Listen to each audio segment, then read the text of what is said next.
For Cleveland, December, yeah, this is a beautiful day. 59 degrees, partly cloudy. We're ready to play some football. Ron Pitts, Mike Martz. And let's go down to the third member of our crew, Chris Devoda, who is standing by. Caught up a few minutes ago with London Fletcher. It's a homecoming game for London Fletcher, but the focus is all about winning 5 in a row. What is the secret to this team's recent success? Just guys just playing for each other, you know, not worried about anything else, just going out and executing. Now, your offensive leader, RG3, sidelined today. You have a locker right next to him. What have you said or will you say to him? You know what? We just got to pick it up for him. You know, he's not here. He's our leader. But other guys got to step up, man, especially the defense today. Well, London Fletcher certainly knows what it's like to play through injury. And, Ron, nobody knows that better than the man standing next to you. Boy, Chris, you see the look in his eye. He's wired and ready to go. When we lost him to Buffalo, it just took the heart out of our defense and really a big portion of our football team when I was at the Rams. He's obviously one of the top backers in the NFL today and just a real favorite. 238th consecutive game for Fletcher, and there's the man that you will not see active today, RG3, a sprained right lateral collateral ligament in the knee. Took the hit there against the Ravens. Boy, it went right down to the wire, didn't it? He came out this morning and went through quite a workout, but at the end of it all, the Redskins medical staff said, no, sit down. We've got 2 very important division games coming up. Well, and I think people have to realize that it's not a coaching decision. It's really, as Mike put it, it's a medical decision. You listen to those doctors. They'll make that decision for you. If there's any doubt, then you have to you have to be conservative with that decision. Dawson kicks away. Royster and Niles Paul back deep. That ball almost out of the end zone. We'll start it at the 20-yard line. And the first NFL start for the other rookie, Kirk Cousins. Came into the game last week, threw 2 passes. One was a touchdown, and he ran for the 2-point conversion with 29 seconds left. And boy, he almost went to celebrity status just off of 2 plays. Well, he did. You know, and it's exciting to watch him in a key moment in the game to come off the bench without any preparation and be put in that environment and excel the way he did. 4th-round pick out of Michigan State. A lot of people questioned the decision to draft a second quarterback, and that round, they weren't questioning it after that performance in the win against Baltimore. And this is what he'll rely on a lot today. That's the run game. That's Alfred Morris, the team's leading rusher, over 1,200 yards. He picks up 5 on the first carry. Up front, they're going to go with the rest of the complement. Darrell Young, Joshua Morgan, and Pierre Garçon. Keep your eye on Garçon. He can make some big plays for you on the perimeter. Don't forget, Santana Moss still floats around there as well. The offensive line has not had an injury, has not changed. The same starting 5 all season long. They will bring a heavy dose of the zone play. That's the zone stretch scheme, and we've got movement early. Look like the left guard. Well, and what Cleveland's going to find out right away, whether or not offense, number 78. 5-yard penalty, still second down. Bill Vinovich, and they're coming off the field with pressure right away. You know, they started this game with their signature stretch play, and they're going to find out if there's any kind of a bootleg or play action. Obviously, they felt like they may throw it. They're going to test this young quarterback, Kirk Cousins, to find out just what he's made of against pressure.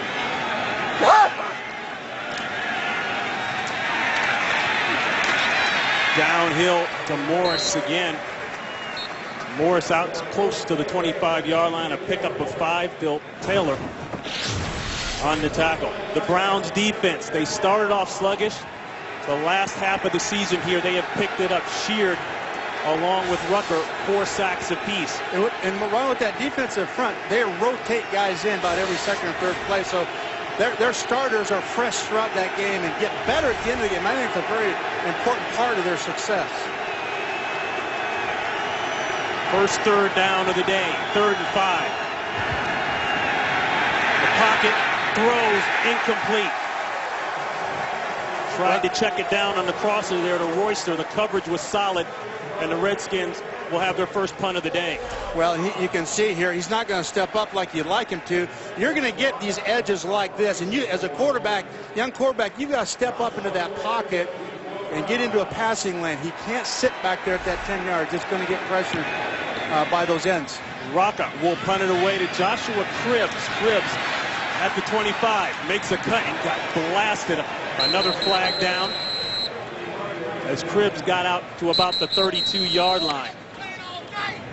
2 flags already here, as we'll check in once again with Bill Vinovich. The Redskins lead the NFL in penalties. 50 yards on the punt, 7 yards on the return, but this will be against the Browns. During the return, illegal block in the back. Receiving team number 23. 10-yard penalty. Cleveland keeps the ball. First down. That's the starting corner, Joe Hayden. As you look at Pat Shurmur, and Shurmur talked about how he talked to his team at about the bye week break and said, listen, we got a lot of rookies on this team, a lot of first-year players. Guess what? You're not rookies anymore. We need you guys to step up and start making an impact. And it starts with that guy right there, Brandon Weeden, the rookie at quarterback. He'll take over. First play, first pass. Up high, but he came down with it. That was a high one to Ben Watson, the longtime New England Patriot, hit by Fletcher. They take a look at Brandon Weeden, and we kind of mentioned that offensive line, but Ron, you and I talked, this is the best offensive line we've seen this year, and he has clean feet. He did there. He had terrific room to step up and make that throw, and when a quarterback has that kind of room, you can make those tight throws, and he's a guy that with that cannon, with that kind of accuracy. Pick number 22 overall out of Oklahoma State. A little on the old side, 29 years old. That's because he plays baseball. Coming out of high school. They'll get the first down with the guy that runs the ball very well for them this year. Another rookie, that's Trent Richardson. He picks up 4. And you take a look at these receivers. The guy that's really come up is Josh Gordon. He's stepped forward and averaging about 17 yards a catch, I believe, and really making the big plays downfield for him. My favorite in that line, Sean Laval. I tell you what, if you were ever in a ruckus, you want this guy on your side. Pound for pound, one of the most physical guys I've seen this year. The rookie out of Cal, right tackle, Mitchell Schwartz, has had a very solid year. Empty backfield. Tipped up. Sean Kerrigan and wisely hustling to try to get on that ball. That's a nice play. You know, and a little bit of that's inexperience on the quarterback's part. When you throw that screen, if he's clean like that, you give him a little shoulder shrug, or you have to move to get it over around him. But you just see so many of those by young quarterbacks get tipped or blocked, and it really shouldn't be. Redskins defense, a 3-4 look, 3 down linemen, 4 linebackers. They have issues in the secondary. They're ranked 31 in the NFL in pass defense. They may be tested. Fake the reverse, give straight ahead. Richardson bouncing out, and Richardson close to midfield with another Browns first down. You know, one of the impressive things when you look at him is his leg drive and ability to explode through arm tackles. And then, you know, the one thing that we added when we looked at it is if he could just get his shoulder pad level down, and he will in time, it'll even get better. And he's going to come out of some of that stuff even better than what he did there. That was good for 14 yards. Richardson, the number 3 overall pick out of Alabama, coming up with a big play. Middle of the field, pushed it to the outside, intended for Josh Gordon. That's another rookie, but the coverage was there. Josh Wilson. You know what? That's rookie to rookie. That's, hey, we trust you. It's early in the game. Let's go get one. You got to love the aggressiveness of that and the confidence in both those rookies to strike on that big play. He just, adrenaline's going a little bit right now in a big game like this for Brandon. He's just got to get himself under a little bit more control.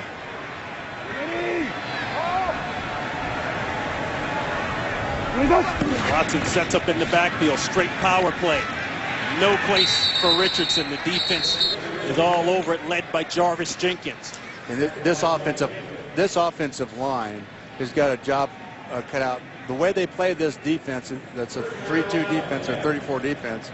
You got 5 guys inside the tackles, basically. So you almost don't have enough blockers, and it's such a tight space there. But you have to do what they did and stick your nose in there just to make sure. But I think most of the time this running game is going to be on the edge. 3rd and 10.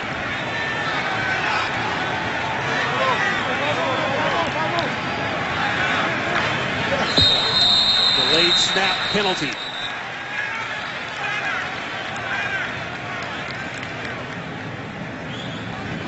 False start. Offense, number 55.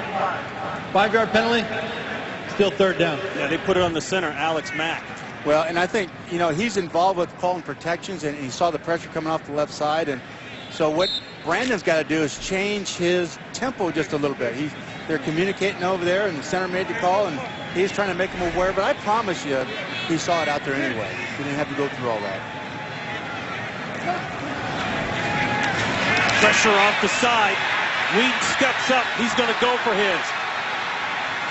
And he gets out of bounds at about midfield. Fletcher all over it. A 4-yard pickup, well shy of the first down. And the Browns will have to punt. The crowd wanting a late hit out of bounds. And Fletcher, who's from the area, went to John Carroll University, says, nah. Well, they're real tight in coverage. He steps up, but he just does not have a clean receiver. I think he may have a chance for a check down, but he's been very conservative here in the last month and does not try and fit those tight throws in there. And sometimes that's not all that good, but he's not turning the ball over, and that's the point. So Reggie Hodges will punt it away at the 40, try to kill this one inside the 10. It'll be taken at the 10. Crawford with a great return at the end of the game last week. Doesn't quite turn the corner on this one. Gets it out just past the 22. 40-yard punt, 12-yard return. Redskins offense coming up.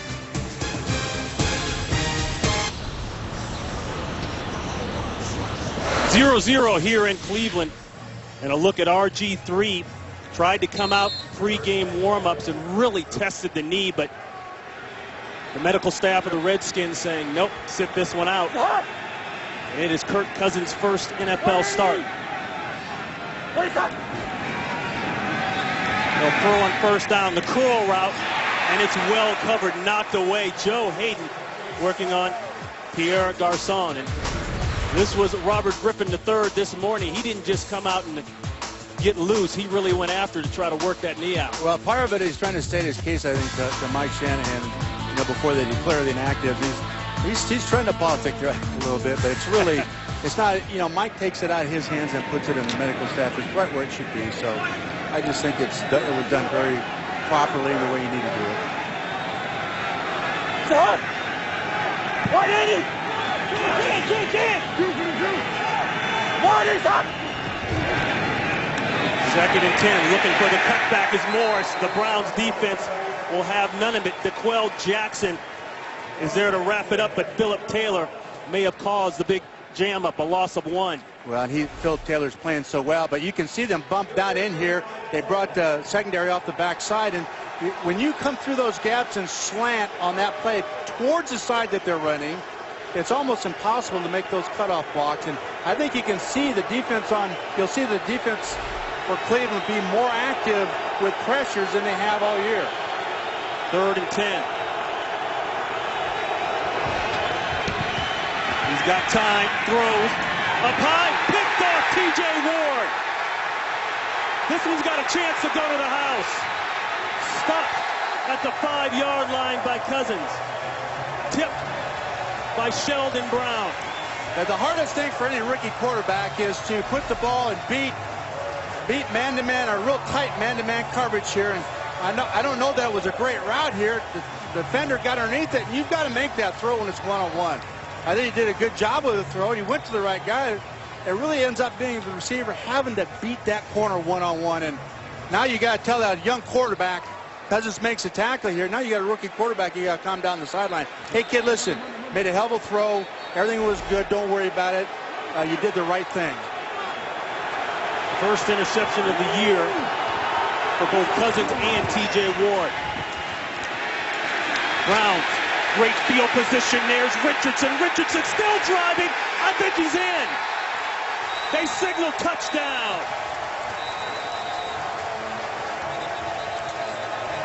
And this is something that we said at the top where just got to manage it and avoid these turnovers. Good plan by Dick Duran to play real tight man and force a rookie to make an exceptional throw. It's hard for either one of these rookies when you get that kind of coverage to put the ball where you need to. And I thought he did. They just need to do a better job on that route. And with that run, Richardson breaking the team record for most rushing touchdowns by a rookie running back in a single season. He's now at 10. And guess who he surpassed? That's the great Jim Brown. Shows you the kind of year that Richardson has had. Extra point is clean. And Coach, we talked about this. Don't look at the Browns' record. Don't come in here and take them lightly. It's all about turnovers, an area where the Redskins had previously been very solid. 7-0 Cleveland.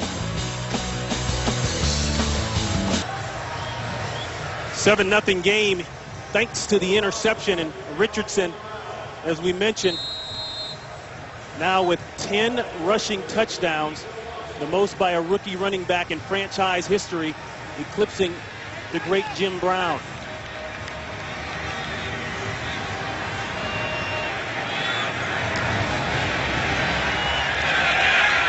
That ball out of the end zone, and Niles Paul just watching.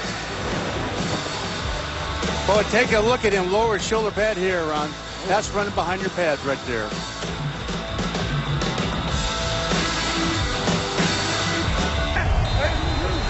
So now we'll see if the rookie can settle down here. Cousins will get us going again here at the 20-yard line.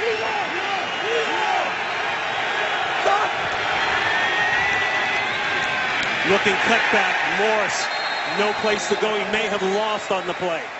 Let's go back and look at that touchdown once again. Boy, take a look at this offensive line. Here's the line of scrimmage. Watch what happens. They move this and reestablish it way up here.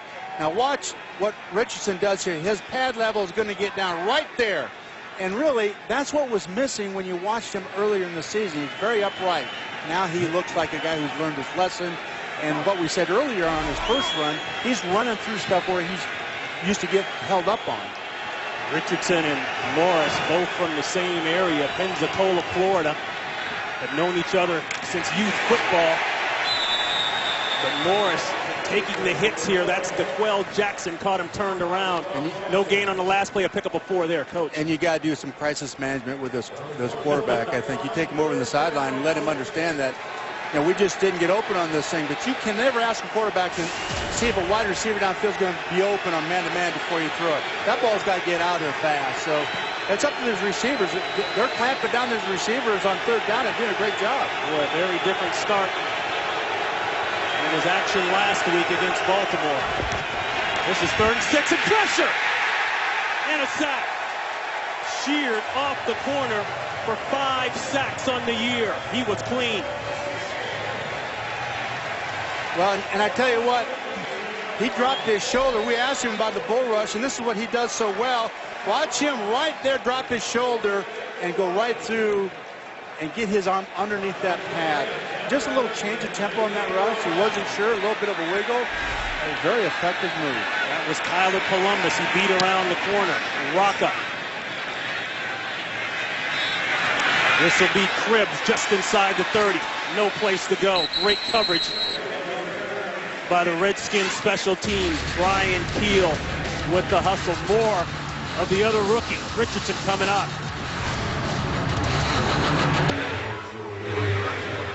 RG3, along with Cousins, Grossman, and Kyle Shanahan, the offensive coordinator, trying to figure things out. RG3 told us last night, he said, hey, this is my team, and I've told the team that I wanted to play, but the choice is out of my hands. This is 1st and 10 for the Browns. Browns with an early interception, controlling this one. An early movement. Looked like the left side. Joe Thomas. Ball start. Offense, number 73. 5-yard penalty, still 1st down. Well, and I think what they're trying to take advantage of is some hard count. You could hear him hit that first cut and then soften it up. And, you know, rookie quarterbacks, you got to get used to their hard count because they change it a little bit more. It's got to be the same all the time. Second penalty on the Browns today. Both false starts, very uncharacteristic for the home team. Pressure, Wheaton gets it out. Won't be much of a gain, maybe 1 yard. The pressure there by Dowdy. And right now, let's go out to Los Angeles. Our first game break of the day. Here's Kurt Menefee. All right, Giants at Atlanta. Falcons have had the ball on offense twice, scored touchdowns both times. Got a 12-yarder. Matt Ryan hooking up with Tony Gonzalez, and they're on top 14-0 still in the first quarter. Ron and Mike. Kurt, I caught your action in the pregame there. Quarterback, you got no future there, Kurt. You got no future as a quarterback. Sorry. Atlanta will clinch a first-round bye with a win and a Green Bay loss or tie on second down there. That's Hardesty. Maybe two. Now, I think you have to come out against this defense like they're doing and test the waters up inside. And that's, of course, that's how they scored their touchdown. And it's really about being really physical and moving that line of scrimmage. But the alignments on Washington makes it very difficult to go inside the tackles.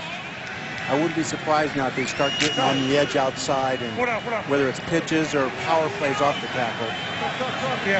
This is a 3rd and 11.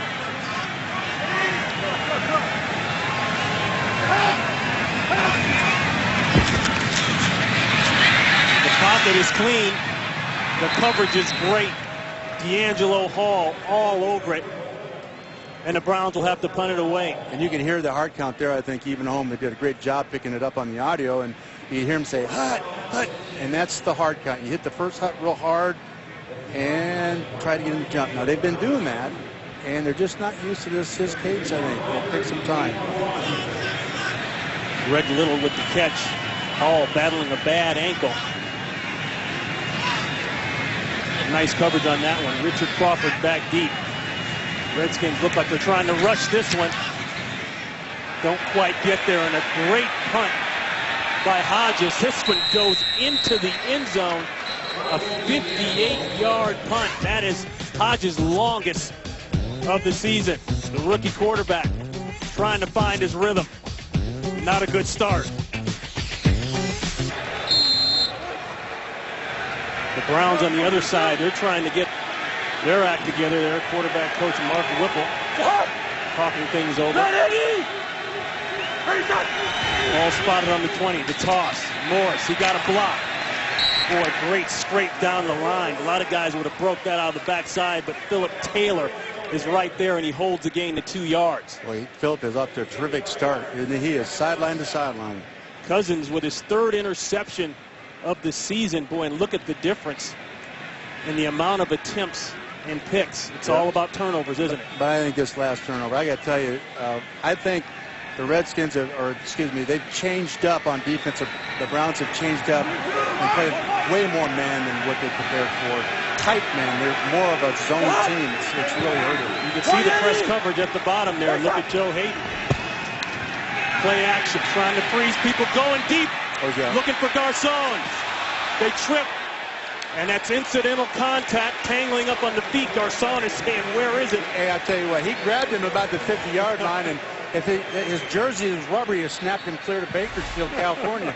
I tell you what, that was an obvious holding, I thought. Watch him right about here, grab his jersey with his left arm, and you're not going to run away from him. He was beat. I think they missed that. See, he has his jersey, and I just think they kind of missed that one. I like the call.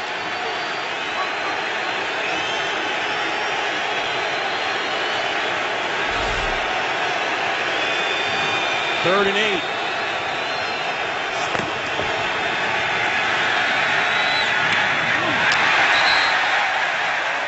Took his eyes off of it. Evan Royster, I don't know if you heard footsteps, but it'll be 4th down and time to punt.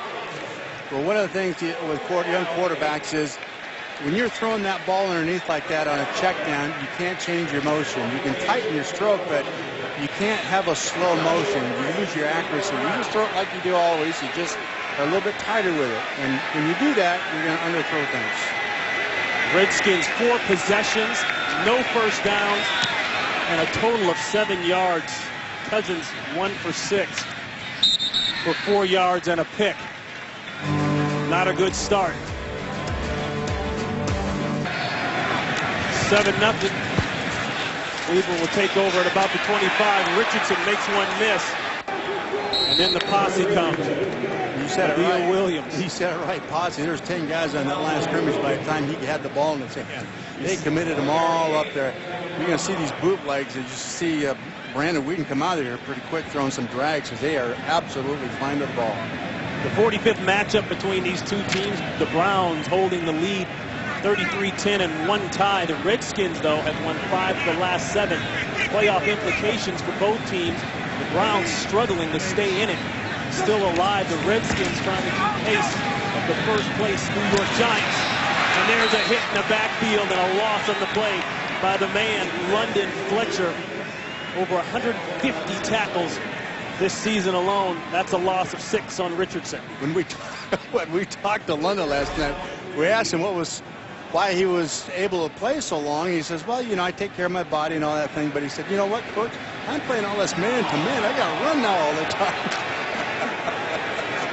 Born and raised here in the Cleveland area. He said, but this is my first game as a pro back here in Cleveland. 15 years in the league. Never played one here. This is 3rd and long. No protection in the backfield. They protected up front, though. And trying to go to the corner. Looked like the receiver stopped there. That was Mohamed Massaquoi over his head, and they'll have to punt it away. And Jim Haslick showed 8 blitzers or 7 blitzers up there and then ran everybody out of there playing with that rookie quarterback. Good job here by London Fletcher and that defensive unit getting them off the field. And the comment he made in the opening was, you know what, we got to pick up the slack. RG's not here, and they're certainly doing that on defense. 58-yarder last time out for Hodges. Doesn't quite get this one, maybe half the distance, and the negative roll. That's a good roll. Take a look at good field position for the Redskins.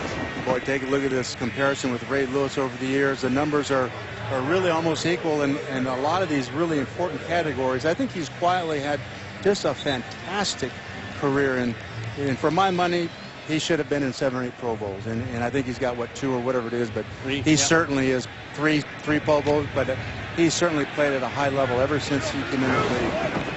238 consecutive game play that ties only one other guy for the longest active streak, and that's Rondé Barber. Down in Tampa. The bootleg, getting him on the edge. Going into triple coverage, it's caught! And that's a touchdown. Nobody contacted him. Leonard Hankerson rolled on in 54 yards, and the Redskins are finally on the board. And you have to appreciate the accuracy of this throw on the run, and you also have to appreciate the call. After basically a couple of real tough series for Cousins, they come back and make this call, and he had a nice guy underneath there for about a 10-yard gain, and he put that thing the only place he could have put. Just a fantastic throw down the field on the move. Watch it between 3 defenders. You couldn't put it in a better spot. It's impossible. You can see why Mike Shanahan likes this young quarterback so much. Hankerson, second-year man out of Miami, the 3rd-round pick last season, comes up with a huge play. You know, and one of the things when we talked to their offense staff, his name kept coming up. You know, that this is a guy that you look out for because he's got that speed downfield that is so vital to what they do. This play is under review as standard operating procedure in the NFL this year. After a touchdown, all touchdown scoring plays will be automatically reviewed. The question is, was he taken down? Was he touched at all? I didn't see him contacted from that angle. Did you, Coach? No, I think this thing's going to stand. I don't think they touched him, and when he had the football, when he had possession of it, I just don't think the defender had any contact with him. A key game for the Redskins here. We've talked about that a couple times already. Maybe the best chance for a playoff spot for the Redskins, maybe to just go ahead and win the East. They currently are the 3rd seed for the wild card behind the top 2 picks, Chicago and Seattle, knotted at 8 and 5. Strength of schedule will be big and could be in the Redskins' favor as they face only one current winning team coming into today's game from here on out. But, Coach, as we talked about, this was one of those maybe trap games as you look at the playoff picture there, because you just look at the Browns and you say, it's hard to get up for the Browns the same way you'd get up for an NFC East team if you're the Redskins. Well, I think there's a lot to that. I think you make a good point there, but one of the things as a football coach is you look at, particularly as a head coach, you look at the the defense and how well they come along, and no matter what you say to the guys, they're After still going to reviewing win the record. play, the ruling on the field is confirmed. The receiver was not contacted after he gained possession. Touchdown. Bill Benetich's crew all over it. That is a touchdown. And the second of the season for Hankerson. But what I love about this play call is they didn't back off with Cousins at all. In fact, they got more aggressive. Yeah.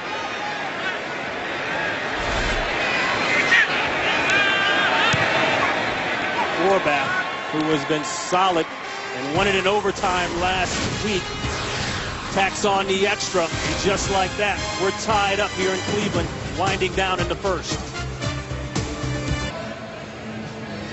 I take a look at Cousins here. There's a different feel in that sideline. I promise you, there's a confidence now that, you know, our guy can get it done. He can do the same kinds of things in the passing game that RG3 does, and he certainly did there. You know, you got to appreciate on the move a quarterback like that, making that throw, putting it between three defenders. Now, if he misses it, you're going to tell him he should have checked it down. But the confidence that he has, he wasn't shaken by any of this stuff. He went out there and he dodged the eye of that ball, that's for sure. Cousins forte coming out of Michigan State. Touchdown passes, 66. When he left, that was a state school record. He averaged 2 a game. He pops one here after a slow start. On the run here, this is Cribbs, and Cribbs is blasted at the 23. Nice hit there. Lorenzo Alexander applying the wax. And going back to our college days, well, how about this one on January 4th? One of the best bowl games of the year is on Fox as Johnny Heisman Manziel, the first freshman Heisman Trophy winner, leads 9th-ranked Texas A&M against number 11 Oklahoma. The AT&T Cotton Bowl Classic is January 4th, right here and only here on Fox.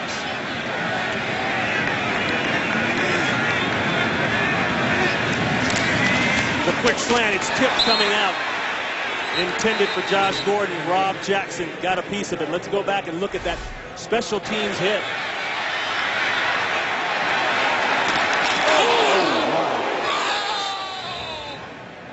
It just springs up the discussion this past week. Commissioner Roger Goodell down at the December owners meeting bringing up the idea of maybe taking out kickoffs altogether, trying to improve the safety of the league. I'm not sure I'm on board with that. That's part of the essence of football right there. Well, you know what my vote is. And then everybody was healthy and that they'd have to walk off. So. 2nd and 10, plenty of time. Has to hit the check down, and then the check down is hit hard by Rob Jackson. You know, the only thing that bothered me about Brandon, and maybe it's a result of some of the turnovers, Brandon Whedon, is the turnovers early in the season maybe made him a little bit cautious. He's reluctant at times on tape to take that ball down the field and fit it in some tight spots like we saw Kirk Cousins do. So maybe he's coached to do that. Maybe it's a reaction to some of the early turnovers. I don't know, but boy, he's passed up some opportunities downfield. Those numbers were dismal. 3rd and 9, he's got his crosser. His crosser will have the first down. That's Josh Gordon, but a flag is down.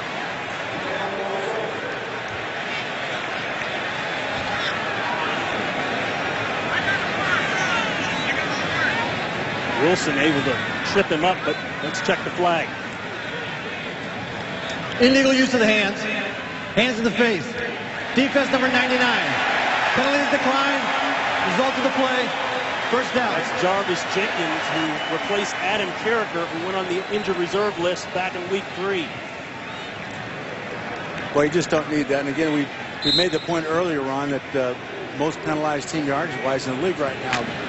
You just don't need that in these situations. Let this team get a little bit more momentum.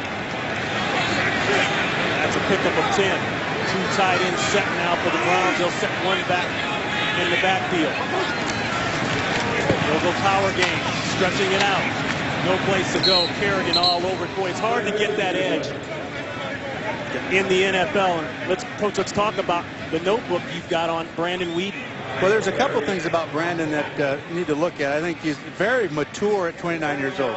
There's a leadership quality about him because he's been in baseball for 6 years. And the only thing I question is the decision-making sometimes. You want to be a little bit more aggressive. And what I don't know is is he accurate under pressure? You know, is he going to make those throws down the field and get hit like the really good ones do? Drafted by the New York Yankees right out of high school. Played for 6 years in the minors. Didn't work out, and that throw didn't work out. Way high. Intended for Watson.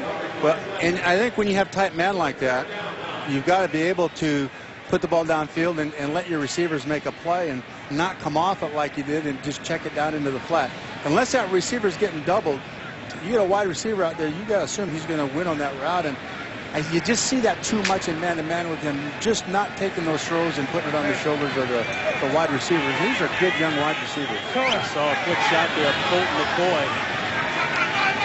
They asked Colt to sit down starting the season and leave the job to Wheaton. There's 9 throw.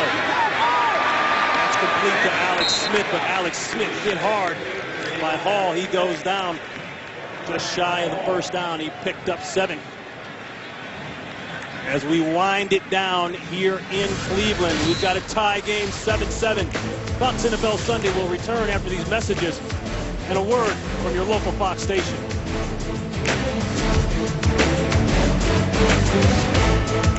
We start the second quarter. Richard Crawford back deep for the Redskins, the 7th-round pick out of SMU. Had the 64-yarder in overtime. Huge play that really set the Redskins up for the game-winning field goal. And don't miss the epic 2-night finale only on the X Factor. First on Wednesday, the final 3 face-off live for your vote. Then on Thursday, some of the biggest names in music perform live. Plus, find out who wins the $5 million prize. The X Factor 2-night season finale is live this Wednesday and Thursday on Fox. Blake, you can just feel the enthusiasm. Pitch around when these guys took the field. It's different than those first series in the conference that they've got in Kirk Cousins. The swing pass outside to Garcon, and Hayden is there for the tackle. He picked up about 4. But take a look at Kirk Cousins here today. Off to kind of a tough start here. Missed some throws and then arguably had some situations where maybe the receiver could have helped him more, but you got to love the way he came back, and that's a measure of a good quarterback. Go through a myriad of bad things and come out and still make plays, and that's a toughness that you're looking for in that position. The first pick led to a touchdown by Richardson of 6 yards. Then he hit Hankerson, as you just saw in that 54-yard touchdown. Tucks it, play action. He's got his crosser. That's Darrell Young. And Young with a nice pickup. Let's go out to Los Angeles. Update time. Here's Kirk. Well, like the teams in your game, the St. Louis Rams are hot right now. They won 3 straight today against Minnesota. Nice catch by Brian Quick. 4-yard score. They're all tied at 7 apiece as the Rams try to make it 4 wins in a row. And Mike March, you found Kurt Warner in NFL Europe. I know you could find a spot for me. Come on. No, we didn't miss you. We know right where you are, Kurt. And it's not quarterback, sorry. We've got you well slotted, Kurt. Don't worry. We'll have our agent call you. A pickup of 8 on the last play. And the first. Boy, Moore is just bouncing off that hit. You know, he walked into the meeting room last night, coaching. You almost had to look at him twice and say, wow, this is an NFL running back. Very slight shoulder-wise. And you wonder, where does he get that size and that girth? But just take a look at his thighs. You know, all those running backs, when you take a look at his hips and his thighs, they're very, very strong. And he can, you know, that's balance and strength to run through arm tackles and get hit in the upper body and still keep your feet like he just did. Listed at 5'10", 218, and 6-round pick out of Florida Atlantic. Play action, hot one inside, and that's caught. Garcon, and Garcon, boy, he is really the money man. You know, and this is so hard for a young quarterback to turn your back to the line of scrimmage with a play fake like he's doing here. You can see him turn his back right there, and then come back and then find that receiver and hit him on a dead run. Very difficult. Not a lot of veterans can do that. A lot of veterans just want to be in that pocket and throw it, and not comfortable turning their back like that. But Kurt put that thing right between the numbers like he's supposed to. Just a real fine play by him. Working against a former NFC East foe, Sheldon Brown. 1st and 10. And stopped in the backfield. Ward shaping up with a nice day here. He's already got an interception now with a tackle. Well, and I think what you're seeing is the Browns have said, we're going to eliminate the running game. We're not going to let you beat us with a run. We're going to try and stop that as much as we can, and if you're going to beat us, it's going to be with that young quarterback. And I think you start there. You have to start there with the production that they've had in the, the #1 rushing team in the league right now. So obviously you have to start there, and they're doing a good job right now against the run. A loss of 1 on the play.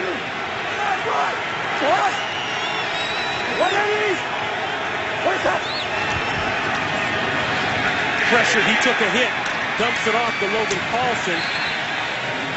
And Ron, this is what you want to see out of Brandon Whedon, is this type of play where you're going to get hit and make that throw while you're in the grasp. Or watch as comes off this play fake. Now you're going to get hit. You know you're going to get hit, and you know it's going to hurt. But you stick the ball right on the receiver. And in these last 2 series, this young quarterback has been very impressive. That was Craig Robertson. A pickup of 3, 3rd and 8.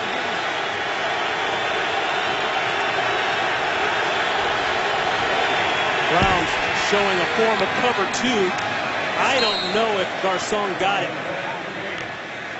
He looks to be about a full yard shy of the first down. Well, take a look at him set on this thing. He kind of double clutches it here, and I think because he did that, he got his feet spread out and slipped. Okay, keep your feet up underneath you. Ball thrown behind him too there. Well, I think he misread a little bit. They showed him something and bailed out. They showed him man and bailed out of it, and so he had to hold it a little bit. Coach, you like the call here? 4th and 1, they're going for it. Yes, I do. It's going to be a tight game. You're playing for the playoffs. You just let it all go.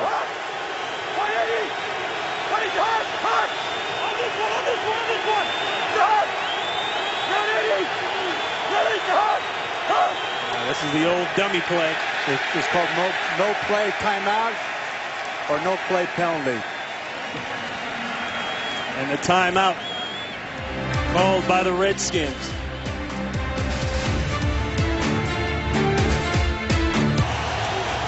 Boy, I had a great meal there at that restaurant, Crop Bistro and Bar. Anytime you get a meal like that, you want to fly in for that. What we had, Ron, it was outstanding. Redskins 11 of 15 on 4th down this season. Movement. Lichtensteiger went early. Ball start. Offense. Number 78. 5-yard penalty. Go 4th down. And anytime you have 2 quarterbacks back-to-back like that in 2 different games, the offensive line's got to get used to the cadence of the other quarterback. And you want those guys to be as similar as possible, but when they're both rookies, there's going to be a big disparity at times, and they've just got to get used to that. Redskins coming into today's game leading the NFL in penalties, averaging 8 per game, and that is a costly one. Rocca will try to kill this one inside the 20. Not a good kick. Cribbs with the fair catch. A huge gain for the Redskins. They are chasing the Giants, and right now the Giants are trailing the Atlanta Falcons in Atlanta 17-zip, so that's good for the Redskins, but the Redskins need to worry about their house, and their house is a tie game here in Cleveland. Yeah, no question, right? You can't worry about that, obviously, during this game, but what a big surprise here. Atlanta jumping all over the Giants. The Giants up by 1 game, 8-5 to the Redskins, 7-6. Hardesty in the backfield. Whedon, he has been off. We talked about on the other side, Cousins being off, but Whedon throwing that ball well behind Josh Gordon on the slant. Well, what I don't like is he's just not confident against tight man, and that's what the Redskins do. He kind of double clutched the ball. When you go to release that ball, you got to nail it with as much confidence as possible and just throw the best ball you can. But he is very tentative on some of those throws. You've got to turn that ball loose.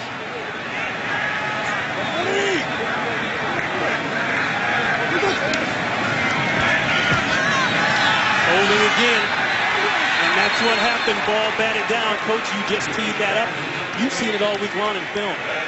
Well, he just kind of doesn't give guys the chance down the field as much as I think sometimes he really can. And You want him to hitch once, hitch twice. That ball has to be gone. There's 3 hitches before he goes to throw it.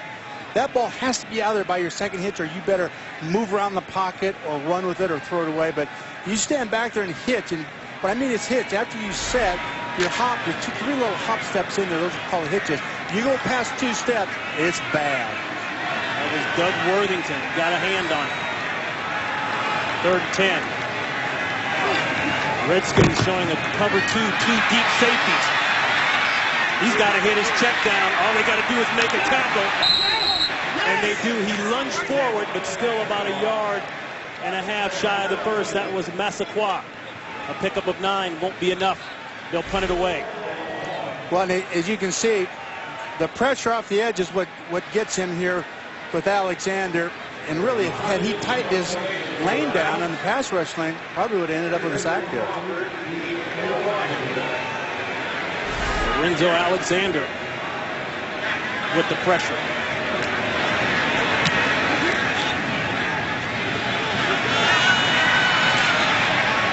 Crawford at the 18, dancing. Music stops at the 21. 51 yards on the punt, 5 yards on the return. Matamosi with the tackle. Boy, you take a look at this graphic on Kirk Cousins, 6 for 6 here lately. Reminds you of Terry Bradshaw. He come out and have a bad player too and come back and catch fire, and that's a great one for sure. And Kurt has really been impressive that way. The half roll setting up. Didn't have what he wanted deep, but he's got a man underneath. That's Joshua Morgan, the team's leading receiver, with a nice pickup on 1st down. He got 6. Let's go down to Chris Laboda. Ron, when the Redskins announced their quarterback decision, RG3 responded on social media by saying, "The decision was not my own, but I will be there for my team in every way I possibly can." He told us he plans on being the best cheerleader on the bench you've ever seen, and he has been, talking not just to Kirk Cousins, but engaging the offensive line and the receivers after every series. And that's what you'd expect from him. I mean, that's the only way you can't be. And you got to appreciate his competitiveness and how badly he wants to play. But Redskins showing a lot of bootleg here, and Cousins showing his speed as he'll run for the 1st down and then some.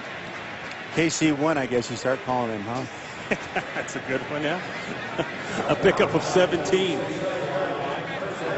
Yes, he did. He looked a little bit RG, didn't he, huh? But, you know, one thing that I like about this is, number 1, they've gotten away from the drop back on 1st and 2nd down, and obviously the Browns are taking away the run 1st and foremost. So when you show the run and get the quarterback back out on the edge, there's all kinds of room out there, and I would imagine you can see more of that. And the first official rush for Cousins, and it's a good one. Look for the stretch play, and that's Moore, and Morris will get about 2. And they're not going to let him run that stretch play. They're lined up to take that thing away. Take a look at RG3. Leads the NFL in passer rating. The yards per pass attempt for me has always, other than the turnover ratio, that and the yards per pass attempt is the biggest indicator. If you get over 8, that is just absolutely outstanding. And then the rushing yards. So he is playing at such a high level as a rookie. It's just, I didn't realize, because I never studied him on tape until this week. I knew he was good, but I just never could have appreciated until I studied him how good he really is.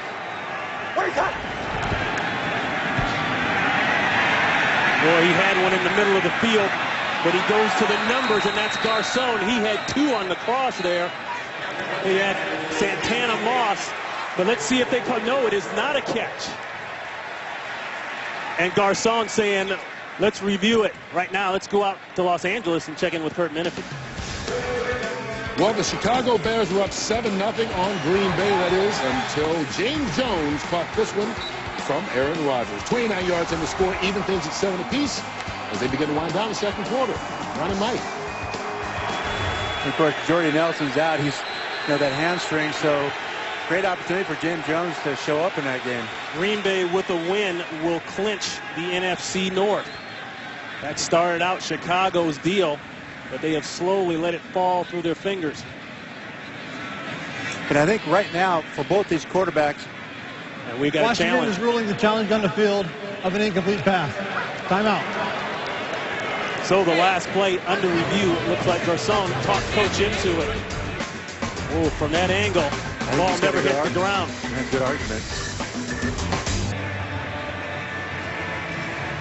Well, it looked to me like, you know, he had his hand flat on the ground, the back of his hand, and the ball came off of his hand, and as long as it touched the ground, that's fine. I can't really see right there. It looks like that hand is right there, and it looks like the ball touched the hand and came up, and that... After reviewing the play, ruling on the field stands, incomplete pass. I'm not sure I see it. I guess if it touches any part of the ground, then it's not a catch, but from our angle, it just kind of looked, it's so far away, but see if his right hand, the back of his hand isn't flat on the ground, and then the ball hits the top of his hand there, but obviously they felt that was not the case, and if it touches the ground at all, it's incomplete.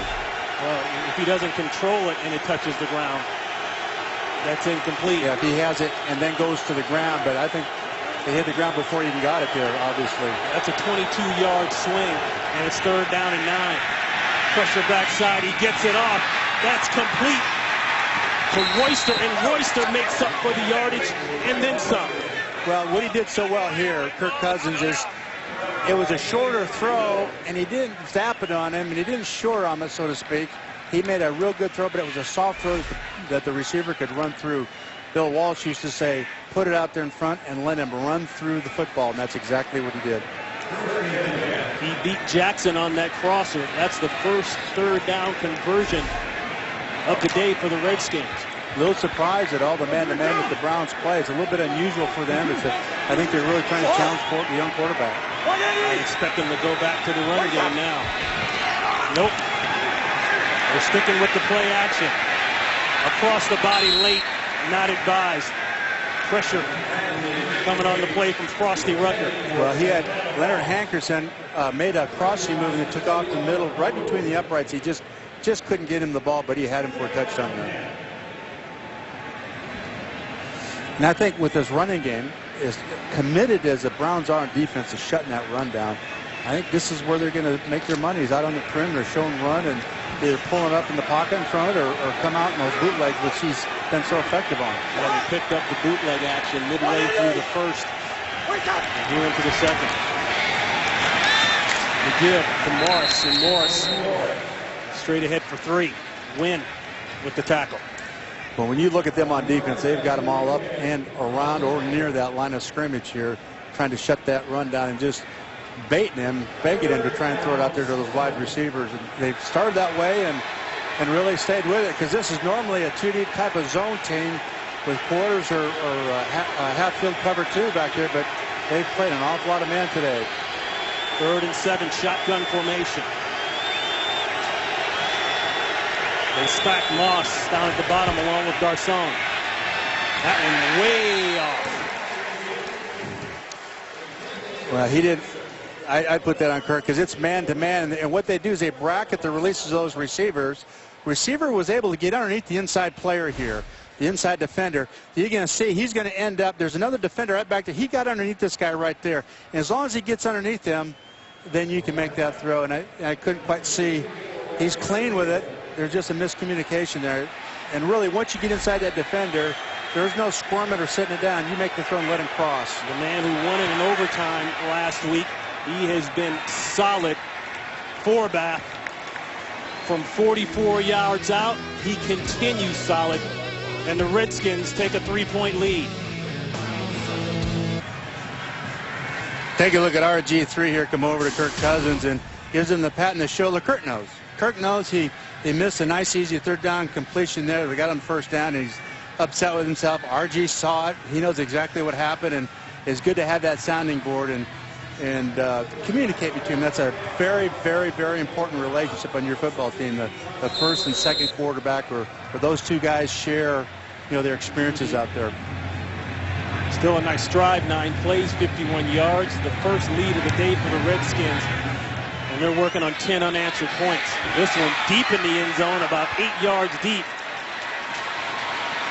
Cribbs, the franchise leader in kickoff returns for touchdowns, out to the 25. The UFC on Fox continues December 28th on Fuel TV with live weigh-ins for UFC 155, and December 29th with the UFC 155 prelims on FX. Saturday, January 26th, UFC will be back here on Fox as Rampage Jackson returns to the octagon, and flyweight Demetrius Johnson puts his title on the line against John Dodson. Fox Sports, your home for UFC action all year long. And I think you can probably see these guys come out and get some play action now. They tried to run that ball and get some drop back stuff going, but I think sooner or later they need to get the same things that the Skins are doing. And Wheaton has been holding the ball, been getting him in trouble. The penalty flag went out really before he even threw the football. That one intended there for Massaquoi. Offside. Defense number 56. Lined up in the neutral zone. 5-yard penalty. Repeat first down. Perry Riley. And Massaquoi, those are easy throws, hits you right between. You got to come up with those plays. No telling. If you break a tackle man-to-man on slant plays, those are out the gate. And this is a West Coast offense in base. You mentioned. And the slant route is the basis. You start with a slant route in that offense. Back to the ground, and Richardson, haven't seen him in a while. They got away from that, and Richardson goes back. He's going to lose on that. And Mike Shanahan's got to be just beside himself with these penalties. You just really have to get your team at halftime, refocus on that issue. You cannot let that happen on defense and give them stuff like that. See, the penalties this season have the most in the NFL. A loss of 1 on the play.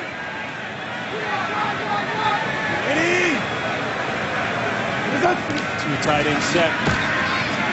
Kind of a half-hearted pump and holding the ball. Great coverage down the field. And maybe a pickup of 1. Kerrigan is there on Alex Smith along with Cofield. Well, what he's doing there is you get a free safety, you're going to come out and try and pump him and move him, and then come back and get the other inside seam route. Watch him try and pump the safety and come back over to the other side, and he did move the safety, but he's looking for guys to run free. It's not going to happen. He's going to get the inside receiver here. You can see the inside receiver right there. You got to make the throw and let your guy make a play. You know, this is the NFL now. You got to let him play. Boy, that's straight old school in-your-face press coverage. Boy, and Hall nicked up there. Brought back shades of one of the great ones, Redskins' Darrell Green. That one's caught and then a hit. Lorenzo Alexander, boy, he's shaken up. He put the wood on Gordon, but Alexander is the one that's slow to get up.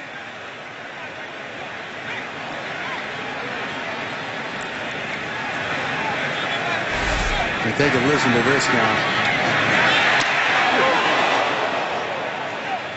Boy, you can see the right arm of Alexander go completely limp right there.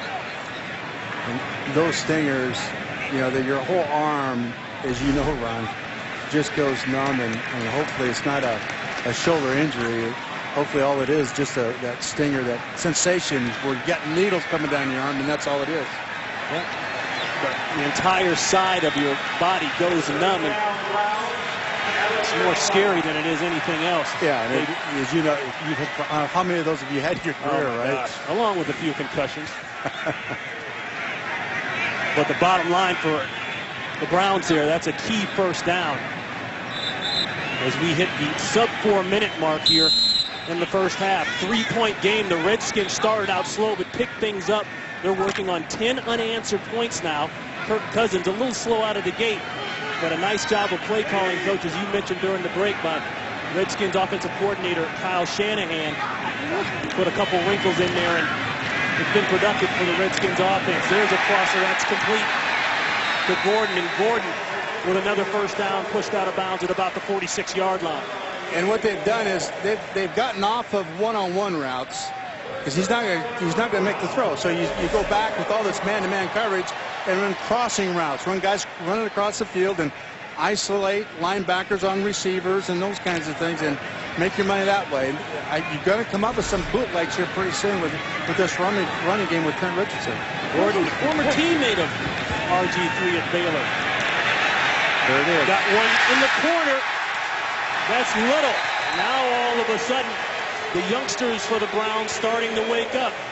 12 yards on the last reception, 28, and another first down on this reception. Well, this is a bootleg, a half a bootleg. He pulls up in it, and he caught the Redskins is a changeup being in zone, and the Redskins have been so much man-to-man. It was the timing of the call was perfect, and he showed the ball and snapped it around, and that's what got those linebackers down out of the way and created that big hole up there. Little, the second-year man out of North Carolina. A little wildcat here. Josh Cribbs back to his old tricks. Makes a nice move. He's inside the 20, inside the 10, and down to the 6-yard line. Finally brought down by Perry Riley. When you're getting a lot of man-to-man coverage, the quarterback's not accounted for. So when he's back here, they're short a guy over here on that side. And when that happens, when you don't have a guy accounted for the quarterback, they're covering the actual quarterback, which is lined up outside. And that's why you love the Wildcat against man-to-man teams. You get a short number of defensive players to the point of attack where you want to run the football. Put a nice move there on D.J. Johnson. That's 16 yards. They're going to let it run down to the 2-minute warning. And both teams have really done a good job here adjusting with their offenses. Even Santa's happy about this one. 3-point game. Browns threatening to score. 2-minute warning.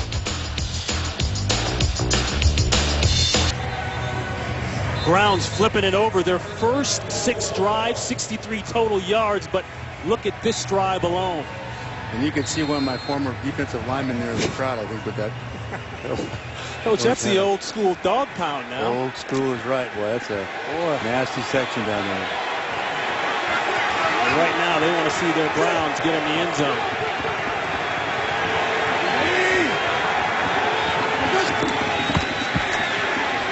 Play action. The throw outside, that's going to be about 3 yards short. That's Cameron, Jordan Cameron, hit by D'Angelo Hall, a pickup of 4. And he's real quick with the ball. Any throw down here that gets you 4 yards is an excellent play. So this is what you call an inverted read. You come out trying to get the ball in the flat immediately. And one of the reasons why he was so quick in the flat, and you like to do that, especially with a young quarterback. It's good for his confidence to get that completion in that red zone area. They've not been very effective in the red zone this year.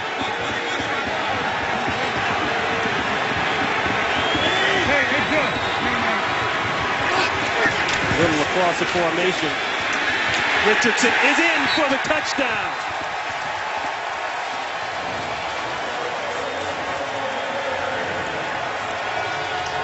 Trent Richardson with his second touchdown of the day.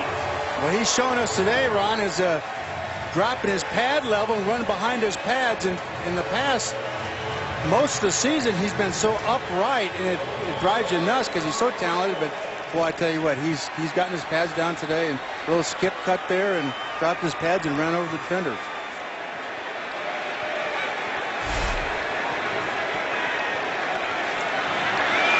Take a look here and see if he's in. Drop those shoulders, run through that arm tackle, another arm tackle. That his knees down, can't see whether or not that ball's crossed the line. That's the key. You'd have to have a side look at it, but they may call this one back. By rule, scoring play being reviewed. Yeah, his knees down. This might be on the 1-inch line, I think.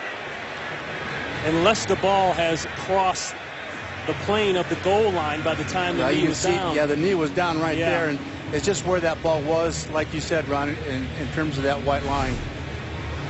They're reviewing it, obviously, all the scoring plays they do, and wait on the outcome of that. Richardson has already set the franchise record for most rushing touchdowns by a rookie running back in a single season, eclipsing Jim Brown. And while we're waiting on this review, let's head out to Los Angeles and see what Kurt's got on tap here at the half. Coming up on the Visa Halftime Show, we'll get you all caught up on a great day of action in the NFL, including a huge AFC matchup as Peyton Manning and the Broncos visit Baltimore, and Houston tries to bounce back against Andrew Luck and the Colts. We'll see you on the Visa Halftime, and these guys will be working. That's right, Kurt. Get them going. But Richardson has gotten it going today, hoping that this will be his second touchdown. Came into the game a little under the weather, not feeling well, and had some bad ribs. Had the cartilage damage in his ribs. That's kind of been bothering him on and off. But, you know, rookies are going to go through that this time of the year anyway. They're hitting that rookie wall, as they say, and he's powered through it nicely. I'm just really impressed with his lean when he's running. And again, he's just learning as a rookie some excellent habits as a runner, and protecting that ball and running behind his pads, as they say. And I love the play calling here. They came out and showed him the ball and got a deep drag. Excellent drive for the Browns in terms of play selection. And I just think that that's where they're going to make money now. You either show it to Trent Richardson and pull it around and either drop back in a pocket off of action or get on bootleg. Let's go out to Los Angeles and bring in our rules analyst, Mr. Mike Pereira. Mike. Well, it all focuses on that left knee because the left knee is down. I think it's short, but there's no real shot right down the line, you know, that they can really get it conclusive. But I think when you're looking in at it, when you look at the left knee, you almost have to conclude that he is short. But again, remember, so much weight is carried on what they rule on the field initially. And that's what they're going to have to take a look at. That's a very good point. Mike Pereira, thank you. Conclusive, I think, is the word Mike used. That's so important. They've got to absolutely be sure that the location of the ball was short. After reviewing the play, ruling on the field is reversed. The receiver's left knee is down. The ball is short of the goal line. It's going to be second and goal at the half-yard line on the right hash. So points taken off the board. Touchdown does not count. They'll mark it at the inch line. What I think right now, I think you're going to end up giving the ball right back to them. They're getting such a great push down here in the red zone inside the 5-yard line. We've seen it twice now. They're really kind of knocking Washington off the ball.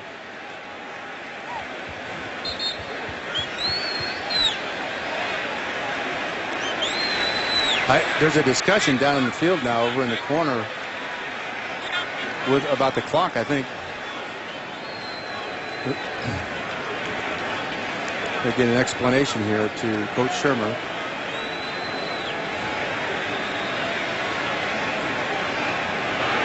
Third down. Okay, so we get it all worked out. The touchdown does not count. Ruled down at the inch line.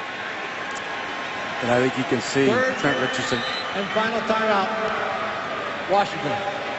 So the Redskins, in the midst of all this here, now end up calling a timeout, their final timeout of the first half.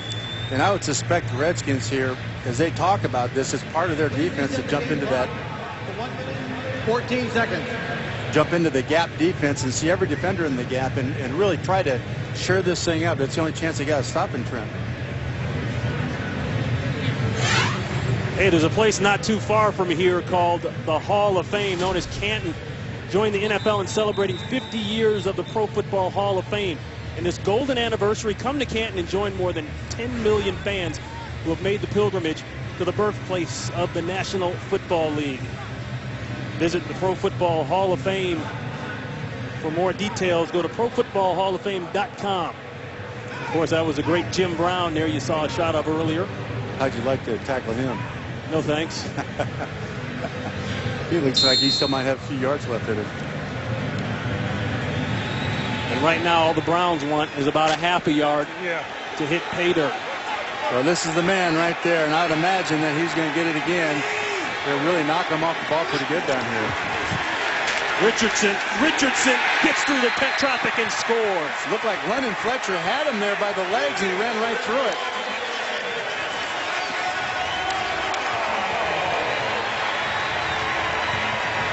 My first impression, there's penetration there, and I thought it was London.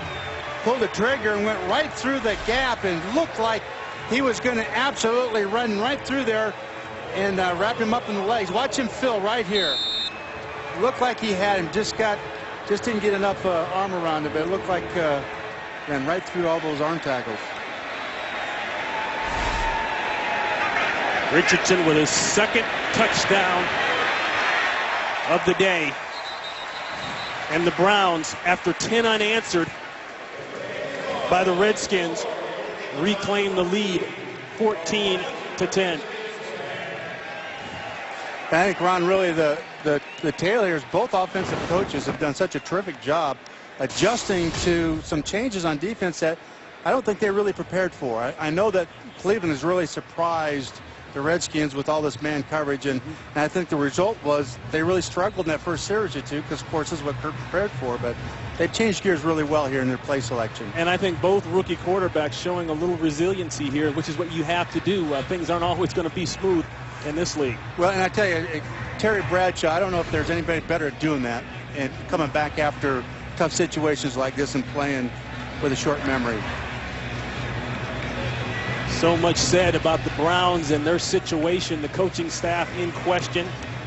New ownership here in Cleveland. Jimmy Haslam taking over for Randy Lerner. The team officially purchased in October. Mike Holmgren, the president here, officially out of the building, left about mid-season.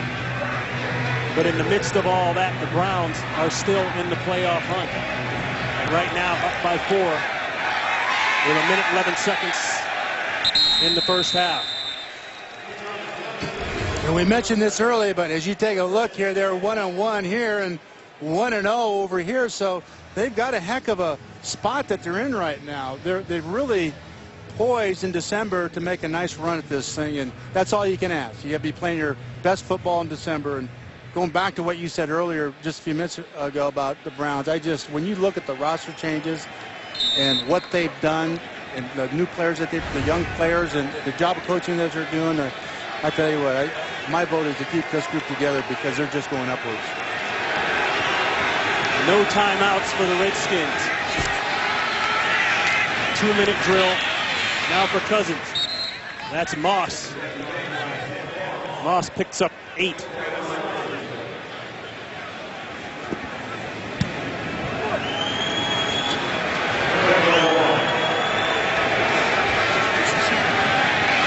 Slant inside. Morgan almost broke the tackle. Sheldon Brown on the coverage and the tackle. And they're a little bit different defensively, I think, than they probably worked on, but they're just running their scheme now. He's doing a good job of the sense of urgency. Anything over 20 yards, you can burn that timeout and regroup. Pressure sack. Held it just a little bit too long to Quay Parker. And then you have to make the decision. Yep, clock will run, no timeouts.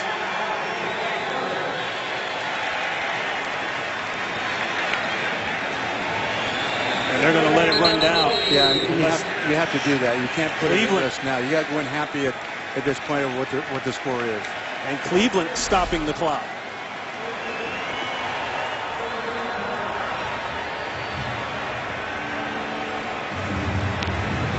And the Browns really have showed some pressure here that, looking at the tape this season, I've not seen them do. Dick Duran has really done a fine job of overloading this offensive front and surprising the young quarterback.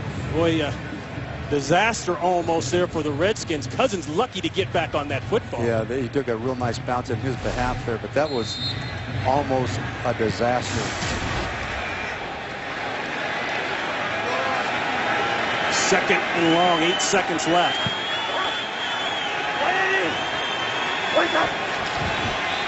Yep, they'll just get out of the half. That's Royster. So the Browns will go in with a 4-point lead, 14-10. That's the end of the first half. Stay tuned for the Visa halftime report coming up after these messages and a word from your local Fox station.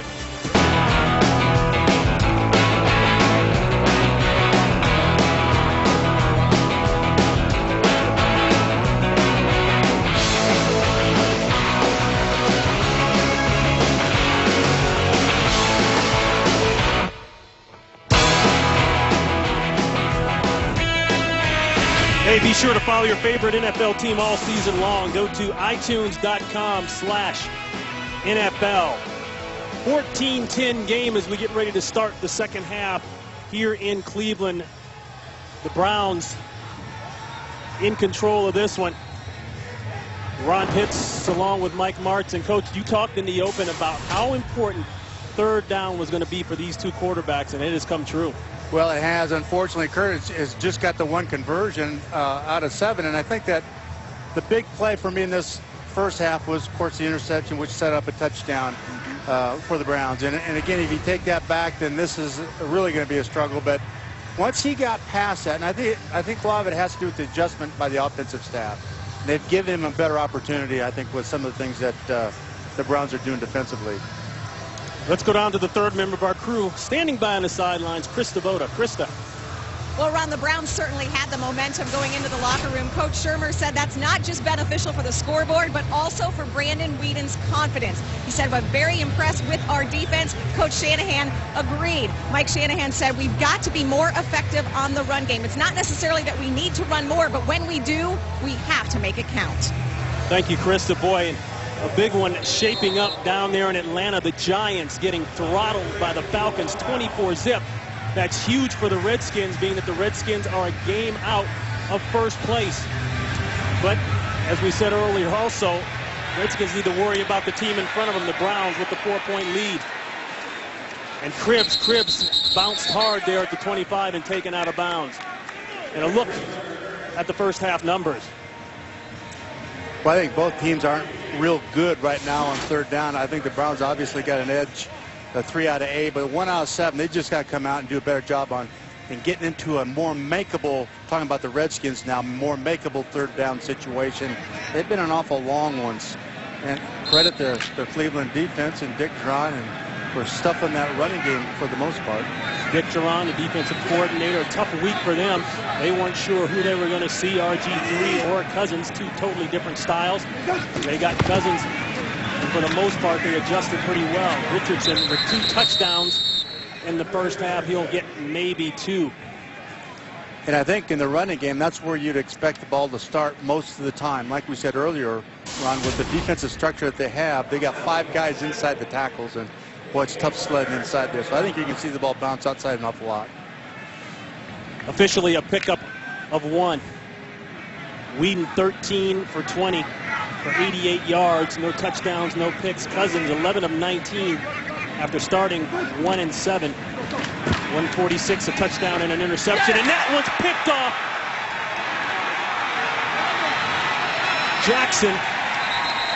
Jackson will take it down to the 15-yard line. Rob Jackson with a key turnover, the first interception of the day here for Whedon, and it's a big one.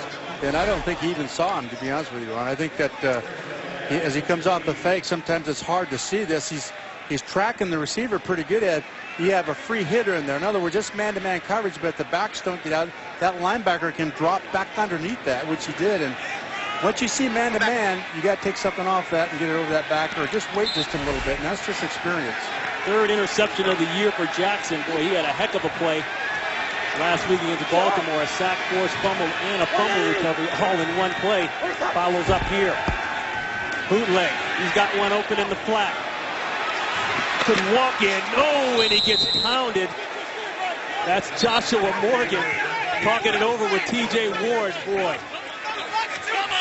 Yeah, there's a lot of chirping going on as these teams run off the field before half, too. Take a listen to this this contact here. Boy. Yeah, you saw that, right? A terrific job. Our guys in the truck here, both on the camera working the sound. Sheldon Brown coming over there, trying to get a piece as well.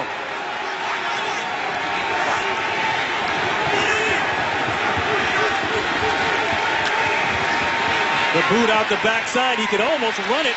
Decides not to. Throws, and it's incomplete. Intended for Garcon. Joe Hayden on the coverage. I think Joe got away with one there.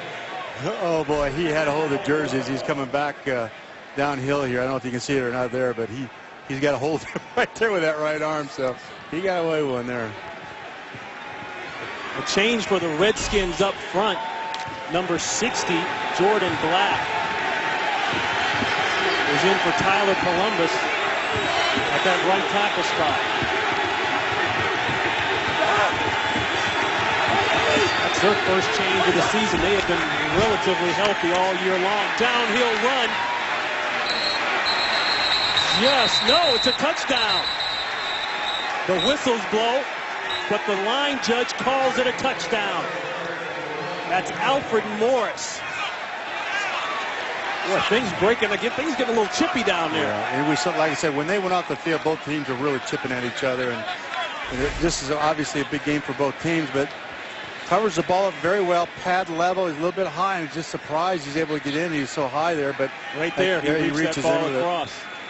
No issue with the knee being down. And to this point, he hasn't been much of a factor in this game yet. I would imagine this second half he's going to start showing up even more. But give all the credit to the interception by Rob Jackson.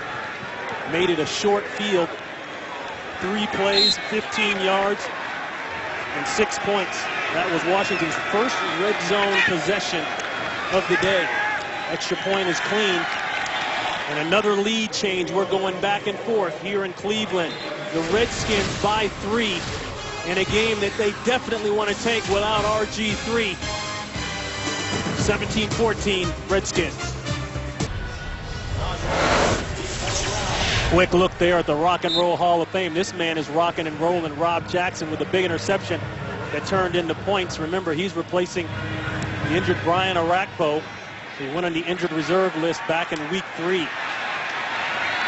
Cribbs looking for a lane. He got a block. Boy, and in goes chest to chest. And down at about the 28-yard line. Let's take a look at this run, this interception again. You can see Jackson here. Now, the quarterback's vision is right down there. He doesn't even see him. They're man-to-man coverage. They're popping an extra guy back in the hole there. And he stared down that receiver. You just can't do that. He's just tracking him all the way. There's so many forms of man-to-man in this league. You cannot come out and just isolate that receiver and throw it. That's going to happen. Boy, Coach, that's a tougher catch than people think. That's a hot one coming across the middle. Yeah, he had some heat on it. Seen linebackers drop that one. This is complete to Greg Little. Little avoids one. Fletcher and will be about 3 yards shy of the first down. You know what I'd like to tell a young receiver like that is Greg's really an outstanding counter. When you get the ball in the perimeter, get it up the field. The more time you wait there, moving your feet, dancing around, the cavalry's coming. You know, there's a bunch of hats going to take you out there. Just get up the field and get what you can. They call it 6. 7 officially. 2nd and 3 in movement. Redskins pointing to the Browns. False start. Offense number 72. 5-yard penalty. Still second down. The rookie Mitchell Schwartz. Let's go out to Los Angeles and check in with Patrick O'Neill. All right, Ron, thanks very much. Well, a play that will certainly make all Redskins fans smile. This is Matt Ryan and Julio Jones, and the Falcons on the way to going to 12-2, crushing the Giants 24-0. I'll tell you, the Giants have won 7 straight in Atlanta. Might not happen today. Ron, Mike, back to you. Well, Julio's taking him to the schoolyard. Me and Julio down by the schoolyard. That's all music to the ears of Redskins fans. As they've got a 3-point lead here, and that's a play in the backfield there. Nice job by Reed Dowdy. I think with what they're doing defensively, the Redskins are doing defensively, you're just kind of waiting for Brandon to get out on the perimeter with the ball. Bootlegs, Brandon Whedon, like what they're doing with, the offense, for the Redskins. You want to see him out in the perimeter off that hard fake.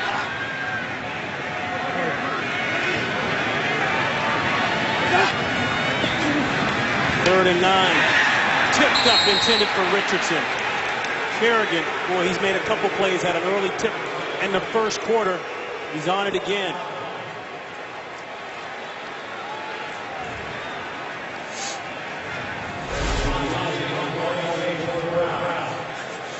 You can see him right here. Now, I think this may be his second one, isn't it? Yep. Yeah, his second tip, so you got to negotiate that throw. You step up inside, duck, do whatever you got to do, but negotiate the defender. Before 3 and out today by the Browns. 3 lead changes in this game. Boy, that's a squibber. And it takes a Redskin bounce. Will go out of bounds at about the 42-yard line. The Boo Birds say we did not like that 32-yard punt. Redskin fans saying we'll take the 3-point lead here in the third. Well, it just seemed like he had a chance here on that third down throw. He worked off that safety, committed outside. He had an inside receiver. He just off of it very quick. Talking about Brandon Whedon. 1st and 10, play action. Middle of the field, Santana, Moss, and Moss across into Browns territory, finally brought down by Dimitri Patterson. Yeah, take a look at this now. This ball's going to get tipped, but he comes off it. He sees the protection, I think, and got him off it right away. But there was a big play waiting to happen down the field had he been able to hold it. What's going to happen here, you're going to see the safety come all the way across, and now you got a receiver bending in the middle with nobody there, but a guy trying to hold him out of there. And those are money plays. You can make those throws in this league. Well, the coverage is there, but, Coach, I've heard you say a lot of times, sometimes you got to make a play with tight coverage. Well, you do. We make a reference to Michael Irvin. He was so good at doing that over the years where Troy could get the ball in position and just let him go get it over the head of a defender.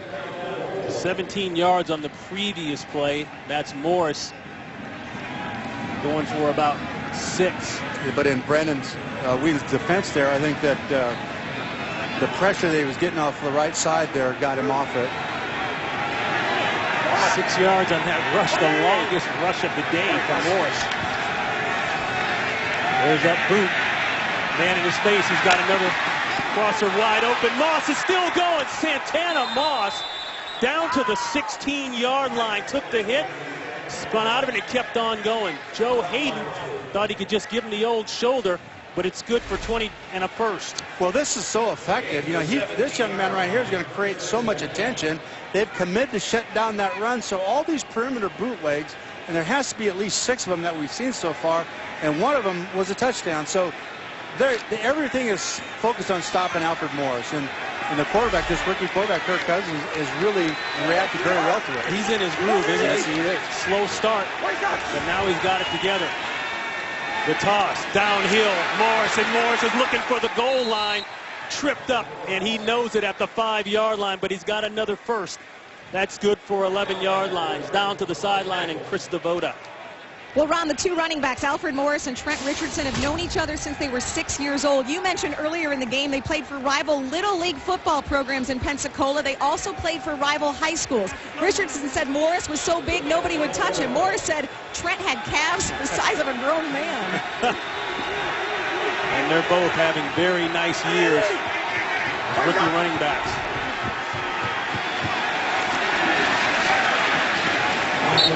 Morris down to about the 3.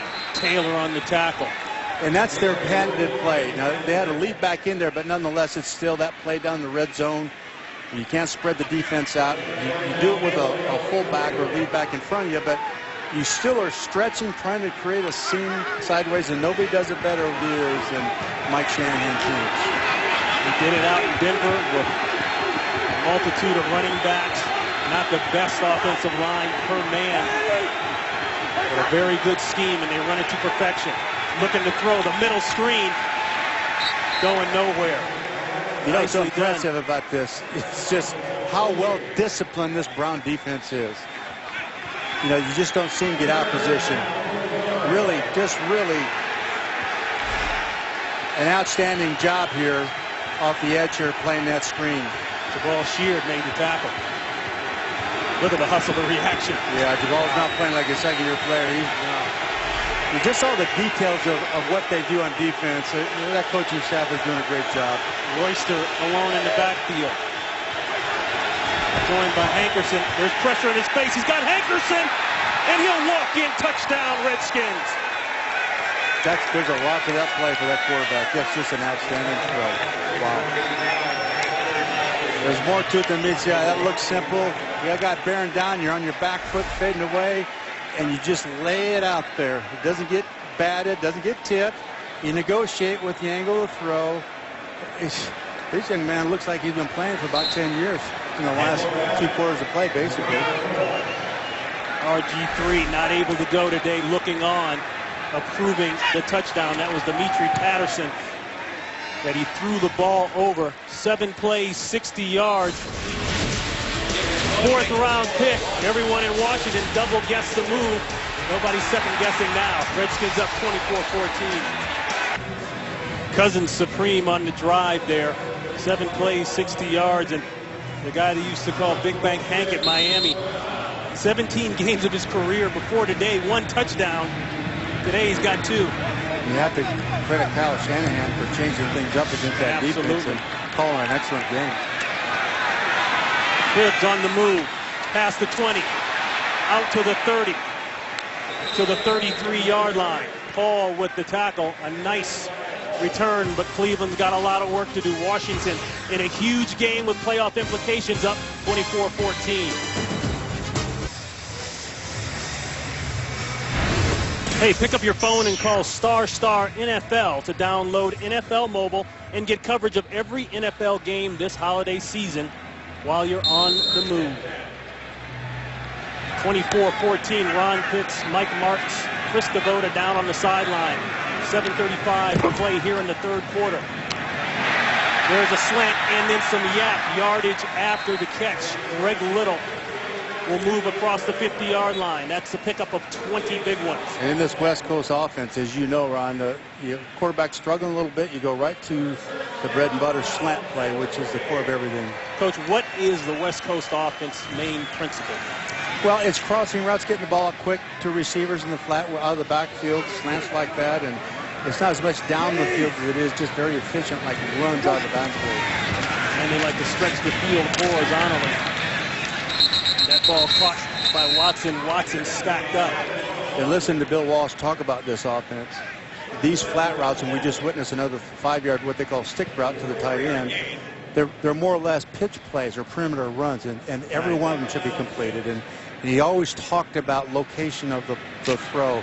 Let the receiver, the run back, run through it and get yards after the catch. And that's the big emphasis in the West Coast offense. And that West Coast offense actually originated here in Cleveland.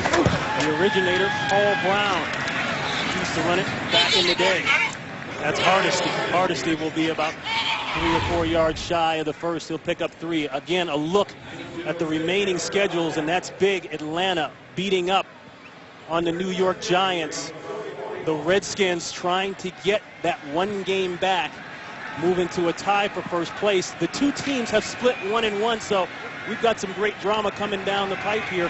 Next week, the Redskins will be at Philadelphia. I know Philadelphia is struggling, but you can't sleep on anybody at this point in the season. Then they'll end up at home with a barn burner in Dallas. That one knocked away. Well, I think he expected the receiver to clear a little bit, and he kind of pulled up. If you just let him clear, he might have had a heck of a play, and just a little patience. In that offense, you can see when he runs a slant route here, I'm talking about right there, there's an area right in there to get to, and he fooled the quarterback. He pulled up, and with young receivers and young quarterbacks, you got to get on the same page. That's unfortunate because that certainly was a big play. Going for it here on 3rd and 3, yes, it's a good call, and you're playing to win here. Everything's on the line. You just let it all hang out.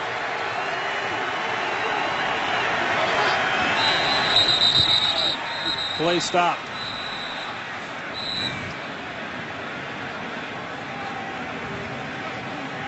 A timeout called. First charge timeout. Timeout called by the Redskins at the last second. 4th down coming up.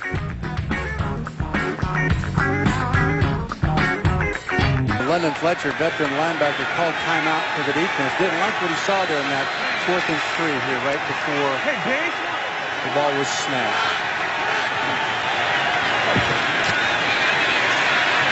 Wheaton in trouble. Turnover on downs. Redskins ball. Credit the defense. Ryan Kerrigan in hot pursuit, along with Cofield.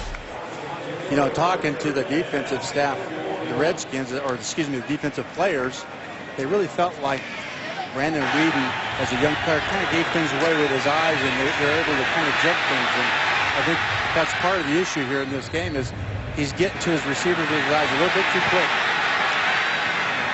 The Redskins defense coming in ranked 28 overall. They had issues on 3rd down,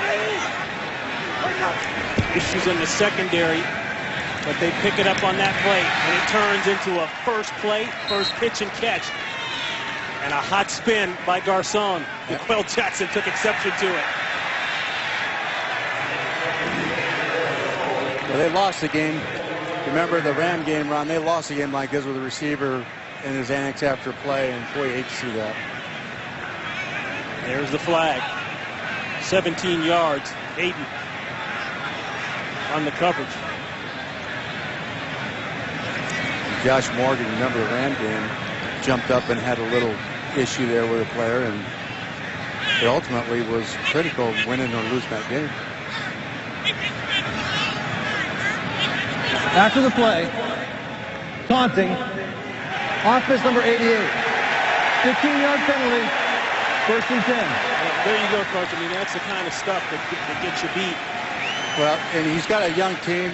Both teams really are very young, but and Mike, you know, he's trying to teach them how to win. And those are the kinds of things that you just don't need. And there's a way of carrying yourself and going about your job, and there's just no room for that kind of stuff. And for Garcon, I mean, he's a 5-year vet from right here in the area, Mountain Union College. Well, he decides to get the spin, and the spin costs him. That wipes out a 17-yarder.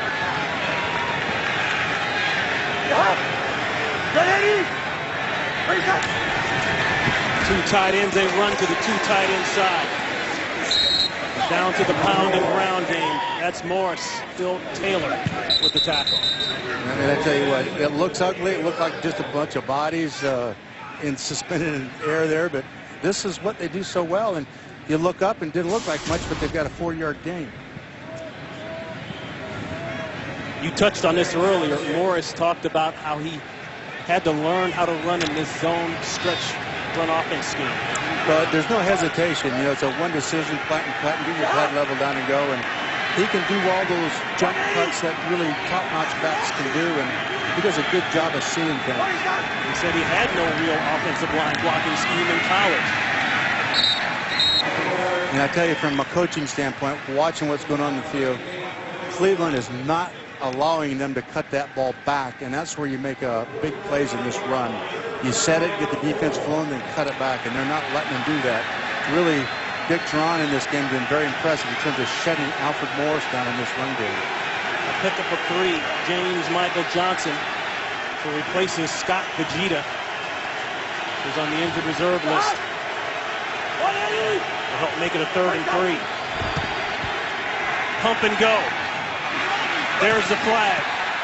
Intended for Garcon, and Garcon got his flag. Working on Sheldon Brown. Well, Sheldon had to hold him for about 10 yards. I think it's a pretty easy call. Illegal contact. Defense number 24. 5-yard penalty. Automatic 1st down. I just love the aggressiveness of Kyle Shanahan with this young quarterback. Kirk Cousins, you can see him grab the 8 there and stretch it a little bit. But you know, yeah, been in that situation before. I know that desperation. But better than a touchdown, isn't it? Coach, I got to tell you, though, you look at Pierre Garcon. He comes over here first year. As you look at Kyle Shanahan, the offensive coordinator. Garcon with 3 straight games with a touchdown. He's very deceptive, a lot faster than he may look initially on tape. There's the cut, the stiff arm, and still rolling.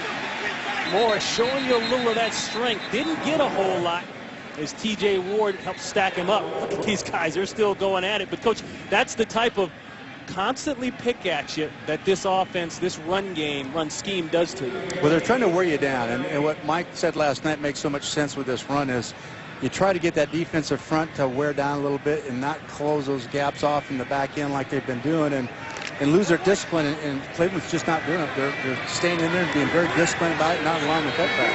So that's his way of wearing down a defensive front, running sideline to sideline, and make them stay disciplined with the cutback. They bring secondary pressure. There's a throwdown. Is that a fumble or an incompletion? Looked as though it was a clean incompletion, but Phil Jackson talking it over. There's a late flag. I'm not sure he didn't get bumped when he was trying to throw it. Let's just see here. No, he didn't get touched there. No, they're going to call that an intentional grounding. See, try to bring that arm back at the last second. Yeah, I think that's exactly what happened. Intentional grounding. Offense number 12. You know what I love 10-yard penalty. Repeat 2nd down. What I love about that is he turned and looked for that receiver and started to throw where he expected him to be, and he wasn't there, which means he has such a good feel about where everybody's supposed to be in the play, and whoever was supposed to be, and I don't know who it was, wasn't there. Lost the down. 3rd down. Okay, a correction on the field by Bill Vinovich. Loss of down on the play. And you go back and look at that penalty earlier and the positions put this offense in.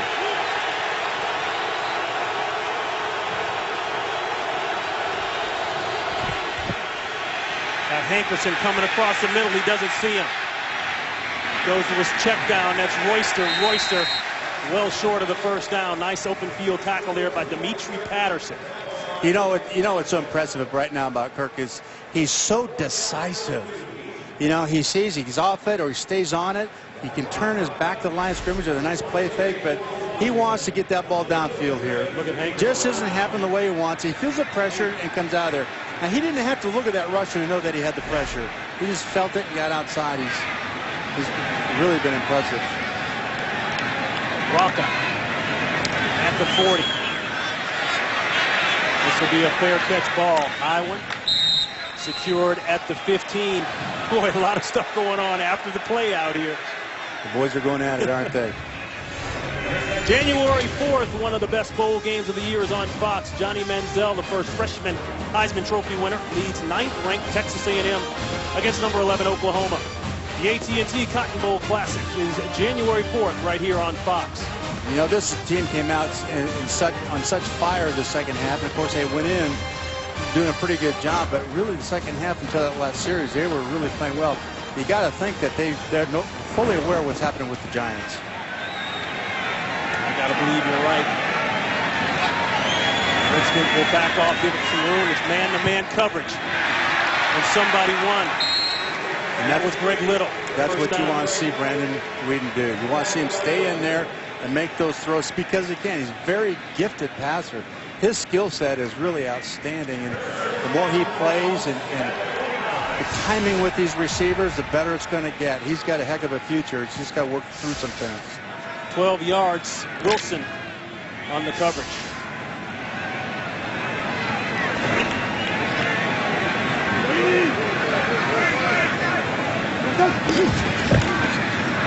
Play action to Richardson. He's got one wide open. That's Cameron. Cameron across the 50 and out of bounds in Redskin territory. And this will serve them so well. Turn around, showing that ball now to Trent Richardson and getting those linebackers snugged up there. And it's going to free these guys up in those zones. There just isn't anybody underneath it. There's so much respect for that guy right there. Watch these linebackers, how tight they are. And now you get him running in a zone where the linebacker really should be. Cameron, the 4th-round pick out of USC last season. That's 28 yards and a first ball spotted at the Redskins' 43-yard line. Play action again to Richardson, holding it. And that was picked off. London Fletcher. Unfortunately, he just underthrew that. It's just a bad throw. He had him. It was going to be a big play. He just held it an awful long time. He just kind of wants to track receivers a little bit, as they say. And you know, he's just struggling through that rookiness, I guess, about it. He's just got to get his eyes out in front and get that ball out there quicker. And you can see as he comes around, this play fake is what you want. But here's that window down here that he's going to get into, and you can see he just underthrew it by a large extent.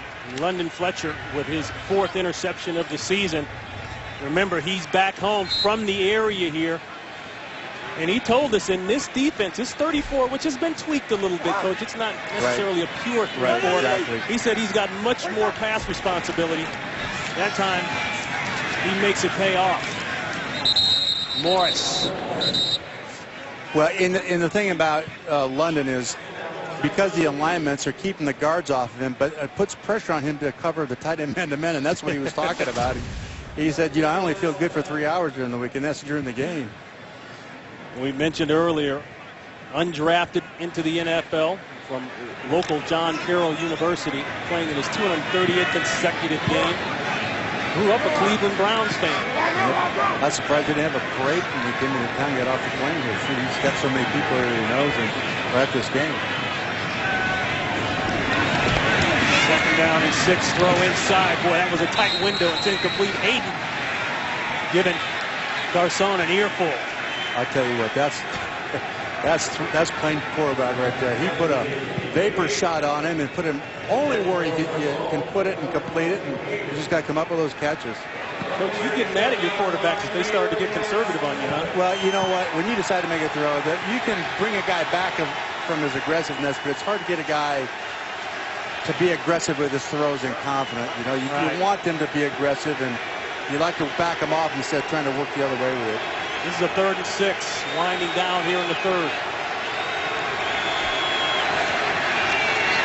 Cousins with time. Paulson has got the first. He works across midfield.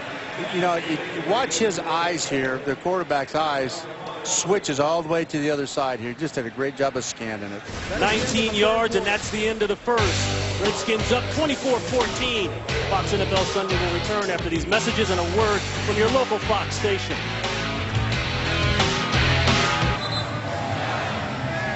Fourth and final quarter here in Cleveland. The Redskins up comfortably 24-14.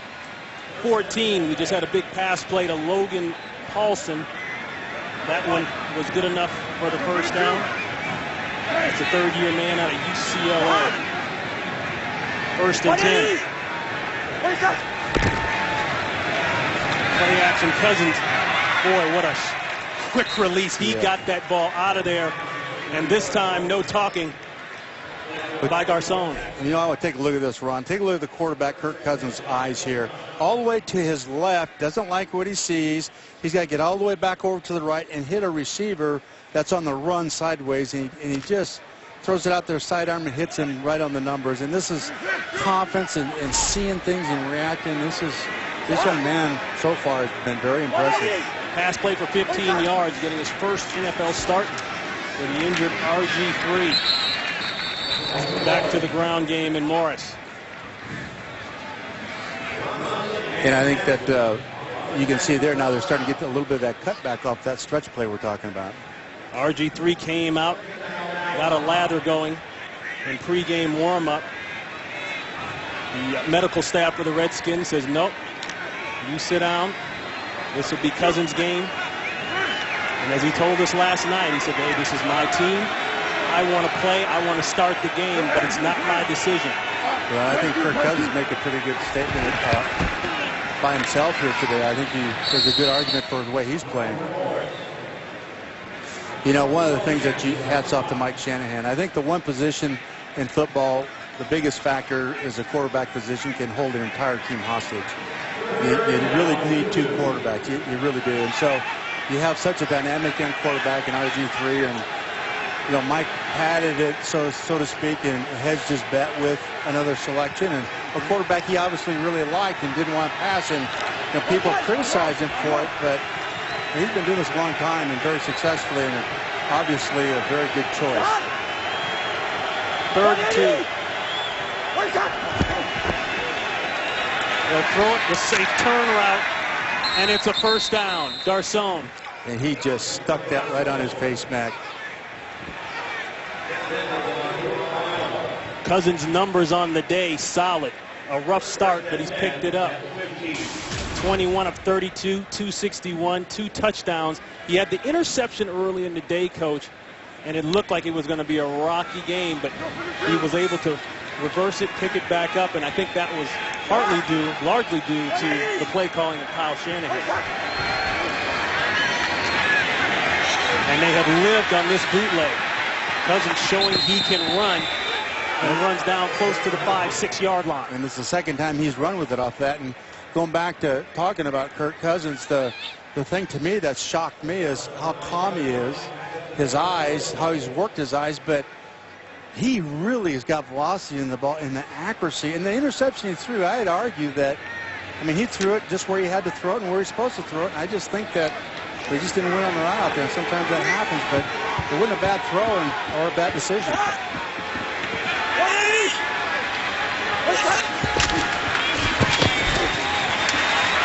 Morris inside the 5. Boy, he just keeps on chugging. Well, and this is, remember our discussion with Mike Shanahan last night with this play where you're stretching it, and this is that point in the game, as he said, on defense, where those cutbacks are going to start showing up, and they've not been there up until now. Now we've seen it happen twice. And you can feel the Redskins up front just starting to lay on them, as they say in the NFL. Absolutely. That means they're applying pressure, road grading the defensive line of the opponent. Royster, the switch, and Royster will walk in standing up for another Redskin touchdown.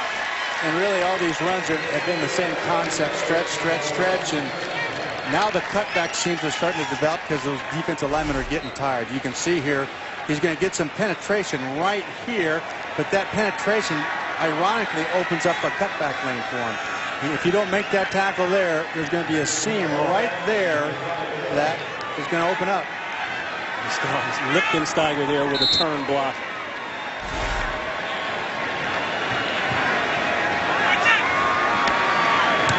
Back. Good. 31-14, 11 minutes to play here in Cleveland. A chance for the Redskins to move up, a share of first place in the NFC East on the line. Two key interceptions by the Redskins defense today. Jackson along with Fletcher. Those both led to scores. And Ron, the secondary is healthy again. I think that's a big factor because they had not been playing past 31st in the league up to this point.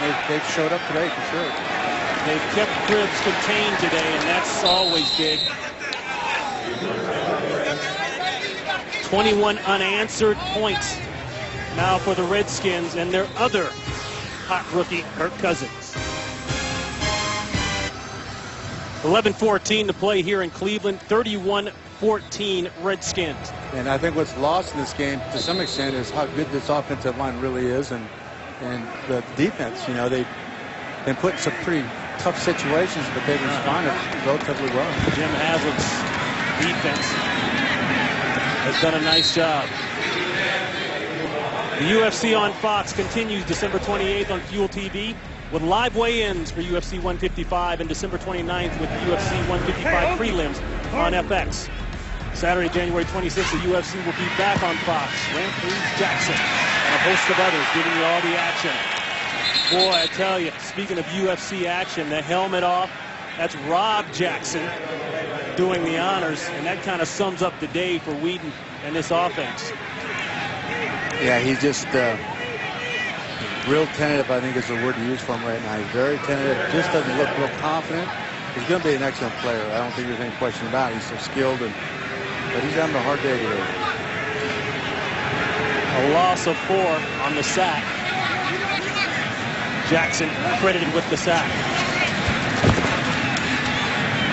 Going man to man, he's got a man! That's Travis Benjamin, and Benjamin will score. They gave up the ghost late. You know, all I gotta say is good for Brandon Whedon. That's what you want your guy to do, is come back like Kirk Cousins did and come back and make a play and turn it loose and just sat on the route. Travis Benjamin, the AFC Special Teams Player of the Week, because he had a 93-yard punt return for a touchdown versus Kansas City, the longest in franchise history. He strikes here. That's the 4th-round pick out of Miami. Good for Brandon Whedon. You know, the one thing that the coaching staff had mentioned, too, is just how fast this young man is, Benjamin. He beat DJ Johnson. Whedon put the ball on the money. And that's what happens in this league. You go to sleep 1 second in the secondary, and they'll toast you up. Well, it's just good for Brandon Whedon. And he stuck that ball right on him. Made it an easy catch for him. Just how you got to throw it. 10-point game. Just over 10 minutes to play.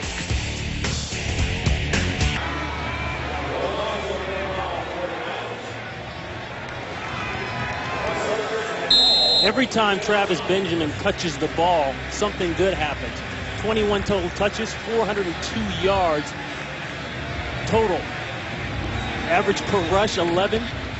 Average per reception, 14. Average per punt return, 49. And now he comes up with a big touchdown that keeps the Browns in this game. That's Royster, and Royster spins out to about the 25-yard line. Back.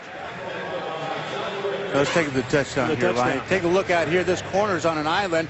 It's basically a zone dog, and he has him completely from his position all the way outside. He's peeking inside. They have not thrown the ball down the field yet, and he runs right by him. He's guessing is what happened. He just, because there's pressure, they tell those DBs that will get to him. The ball's going to come out quicker, and he kind of sit on this thing a little bit. Well, they sat and went right by him. Play action, the quick throw. And Kyle Shanahan won't take his foot off the gas pedal. That's Joshua Morgan, the team's leading receiver. Don't you just love this? I know you do. And the hair on the back of my neck stands up. I just love this call with Kirk Cousins. Letting him play, man. Oh, his back is completely to the line of scrimmage. He turns around. I just don't know, viewers, if you realize how hard that really is to come around and turn around and get him crossing the field. And because you have to find him, first of all, and then throw a ball to a receiver crossing, which is hard enough in itself in a drop back. 32 yards. The toss from Morris. Morris had to string it out a little too much. Couldn't find the spot to cut it in. Let's go down to Chris Devoda. Ron, a couple of players not on the field right now. Redskins lineman Tyler Columbus, he is out of this game with a concussion. He's your normal right tackle. Also on the defensive side for the Browns, TJ Ward, strong safety. He is questionable. His return questionable due to a knee. All right, Krista, thank you very much. Yeah, we mentioned that Jordan Black had stepped in earlier there right before the half. And TJ Ward is the guy that the Browns, that they talked about coming up and supporting the run that they were concerned about. 2nd and 6. It's all about the ground game. Morris. Boy, Morris went helmet to helmet, but he keeps on moving. Boy, he went through 3 tacklers.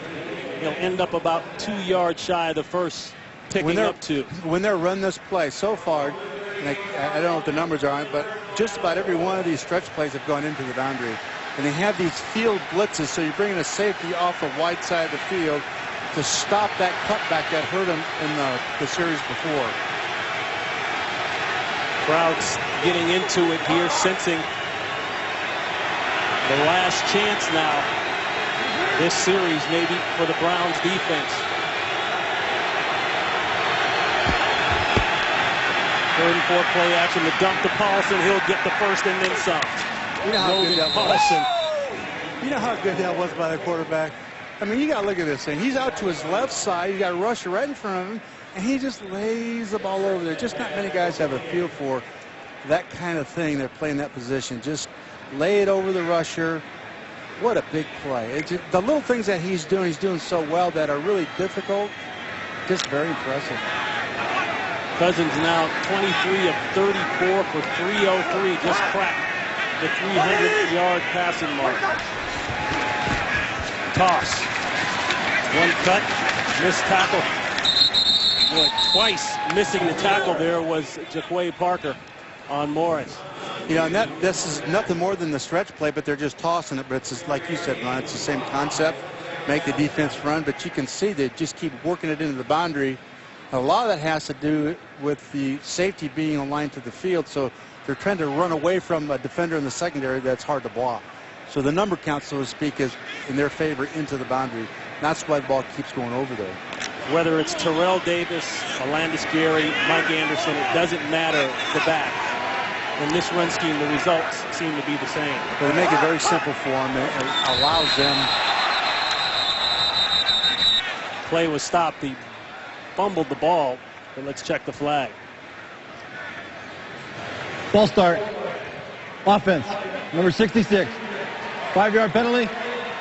Still 2nd down.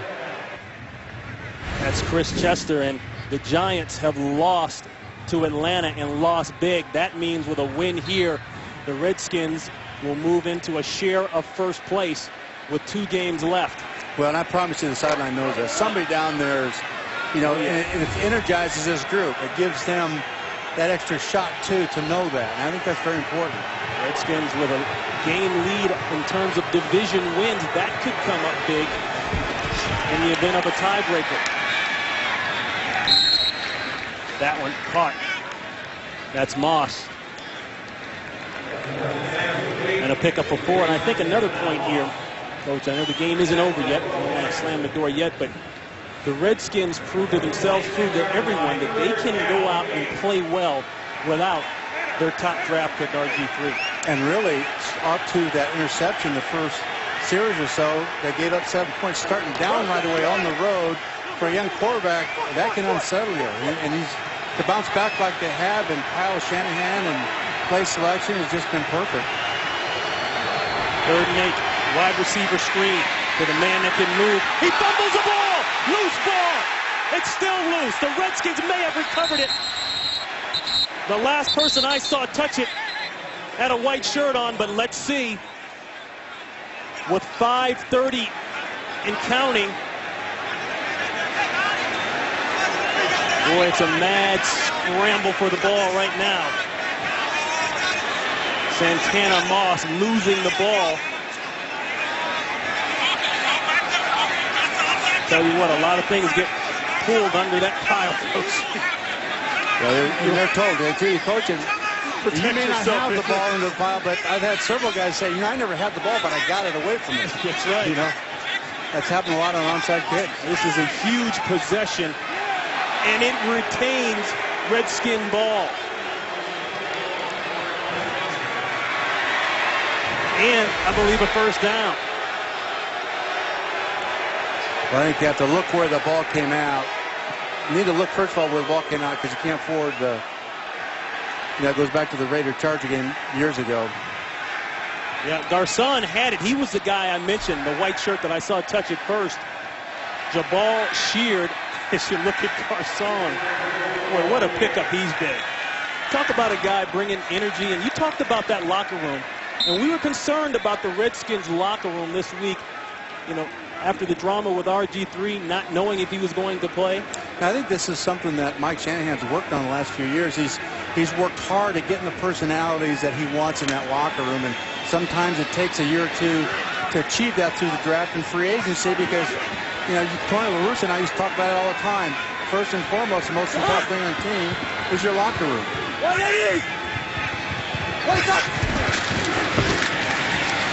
Morris looking end zone, touchdown.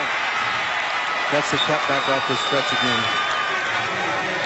But going back to the locker room issue, I can't emphasize this enough. No matter how much ability you have, the temperament in that locker room, the leadership, is incredibly important.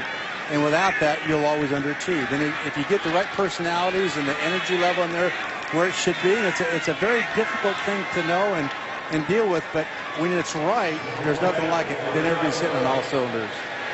I think Mike has really achieved that. You can see that enthusiasm in this football team. 2 touchdowns on the day for the rookie Alfred Morris, as the extra point is clean. 8 plays, 76 yards.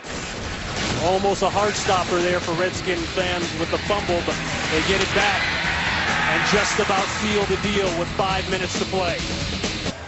You see the plays, you see the yards. They dodge the bullet with the fumble, but they get the score for Washington. 5 second-half possessions equal 4 touchdowns.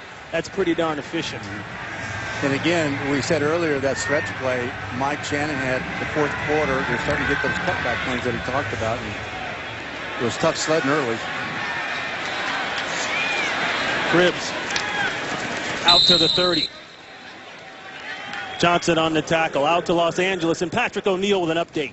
All right, Ron, thanks a lot. Well, the New York Football Giants were leading the NFC East before today in Atlanta. Matt Ryan, Julio Jones, his 2nd touchdown of the day, 34-0 shellacking over the Giants. Later today, the Cowboys host Pittsburgh, and you could have a couple of teams, 3 teams at 8-6, but Redskins in good position with the tie break. Back to Ron and Coach Mark. That's right. Redskins in perfect position to move up into their share of first place. That ball just a little high, intended for Gordon and for Atlanta. They've got the win now. If they get a Green Bay loss or tie, that means Atlanta will clinch a first-round bye. Atlanta at this time of year is a team that has had a tendency to fade. And for whatever reason, and to come on after that disaster they had a week ago against Carolina, they've made a statement today.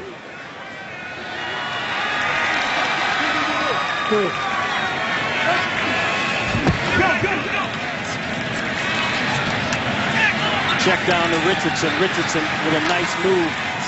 Will get stacked up about 2 yards shy of the first down.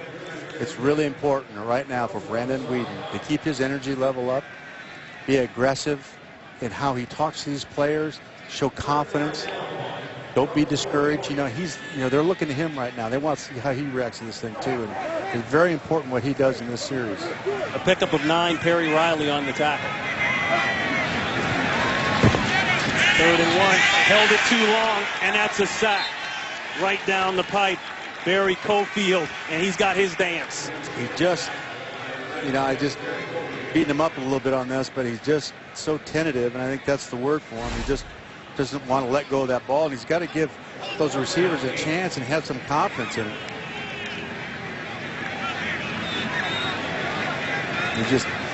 Good bad things are going to be happening in that pocket. You can't ask the offensive line to hold out to forever like that. Hey, come on now. This is 4th down.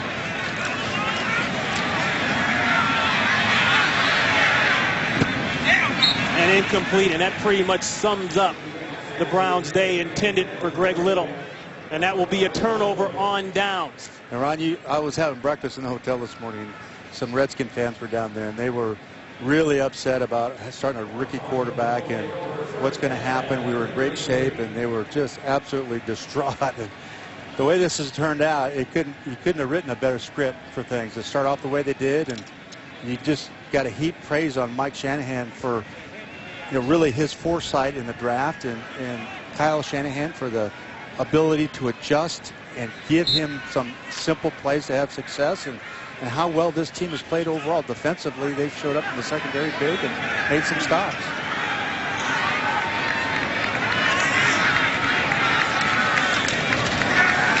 And they'll put it on the ground and work on the clock. Well, Fox tomorrow, from the creators of How to Train Your Dragon, comes the broadcast premiere of Dragon's Gift of the Night Fury. Then the original cast of Ice Age is back for a mammoth Christmas.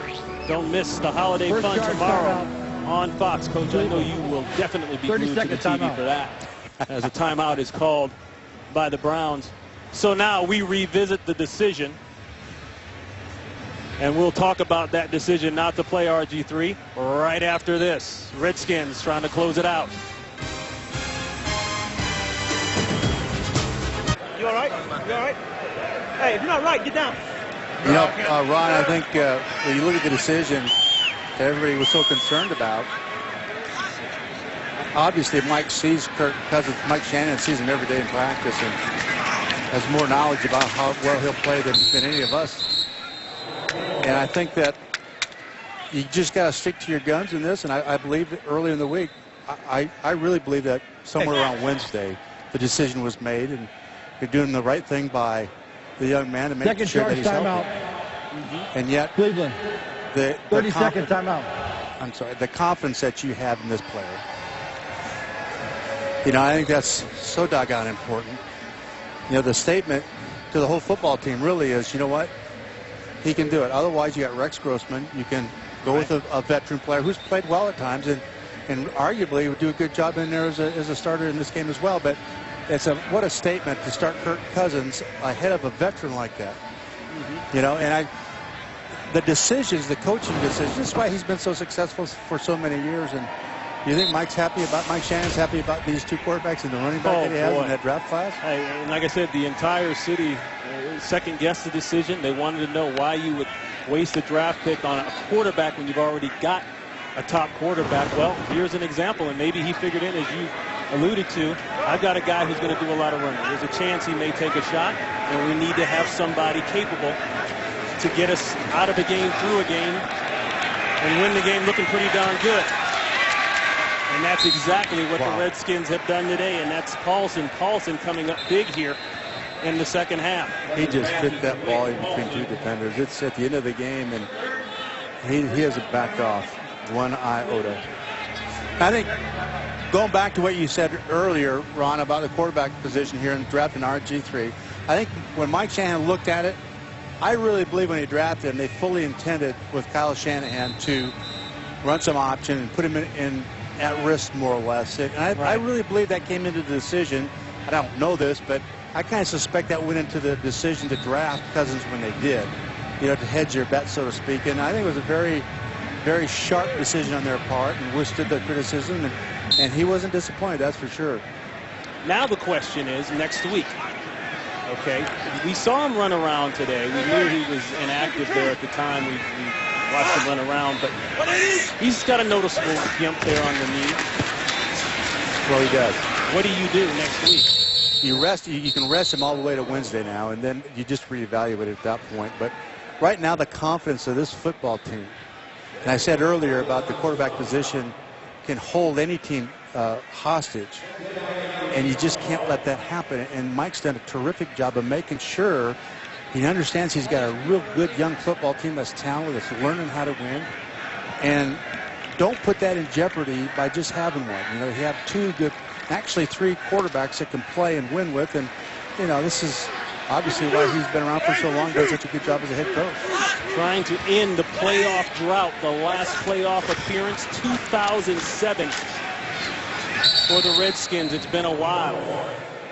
And finally above 500 in December for the first time since 2008. Well, a lot of firsts.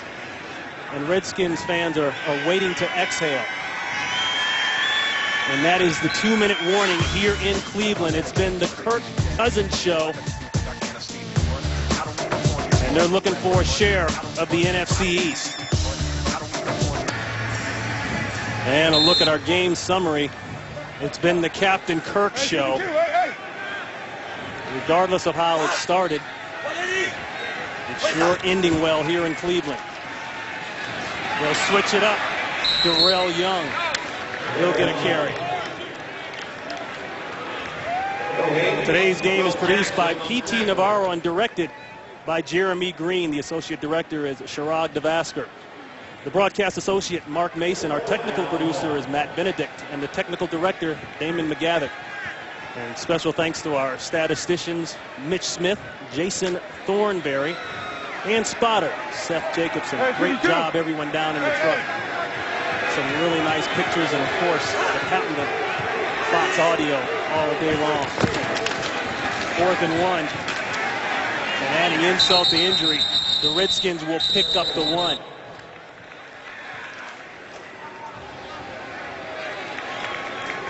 The Redskins today with the largest margin of victory in the series. It spans 62 years and 45 games. And Mike Shanahan taking off the headset, knowing that's a wrap. Well, and you got to feel good about how well they played here heading into the end of the season and potentially the playoffs, obviously. So how they played is just as important as the fact that they win, and they really were just absolutely stunning in this game. Redskins will go to 8-6 in a tie, first place in the NFC East. They will go to Philly next week, and then they'll have Dallas for the home finale.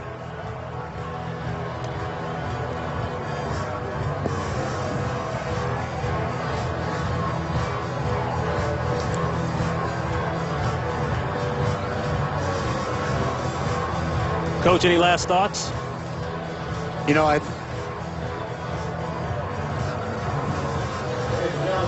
Redskins doing business right now. Bonus coverage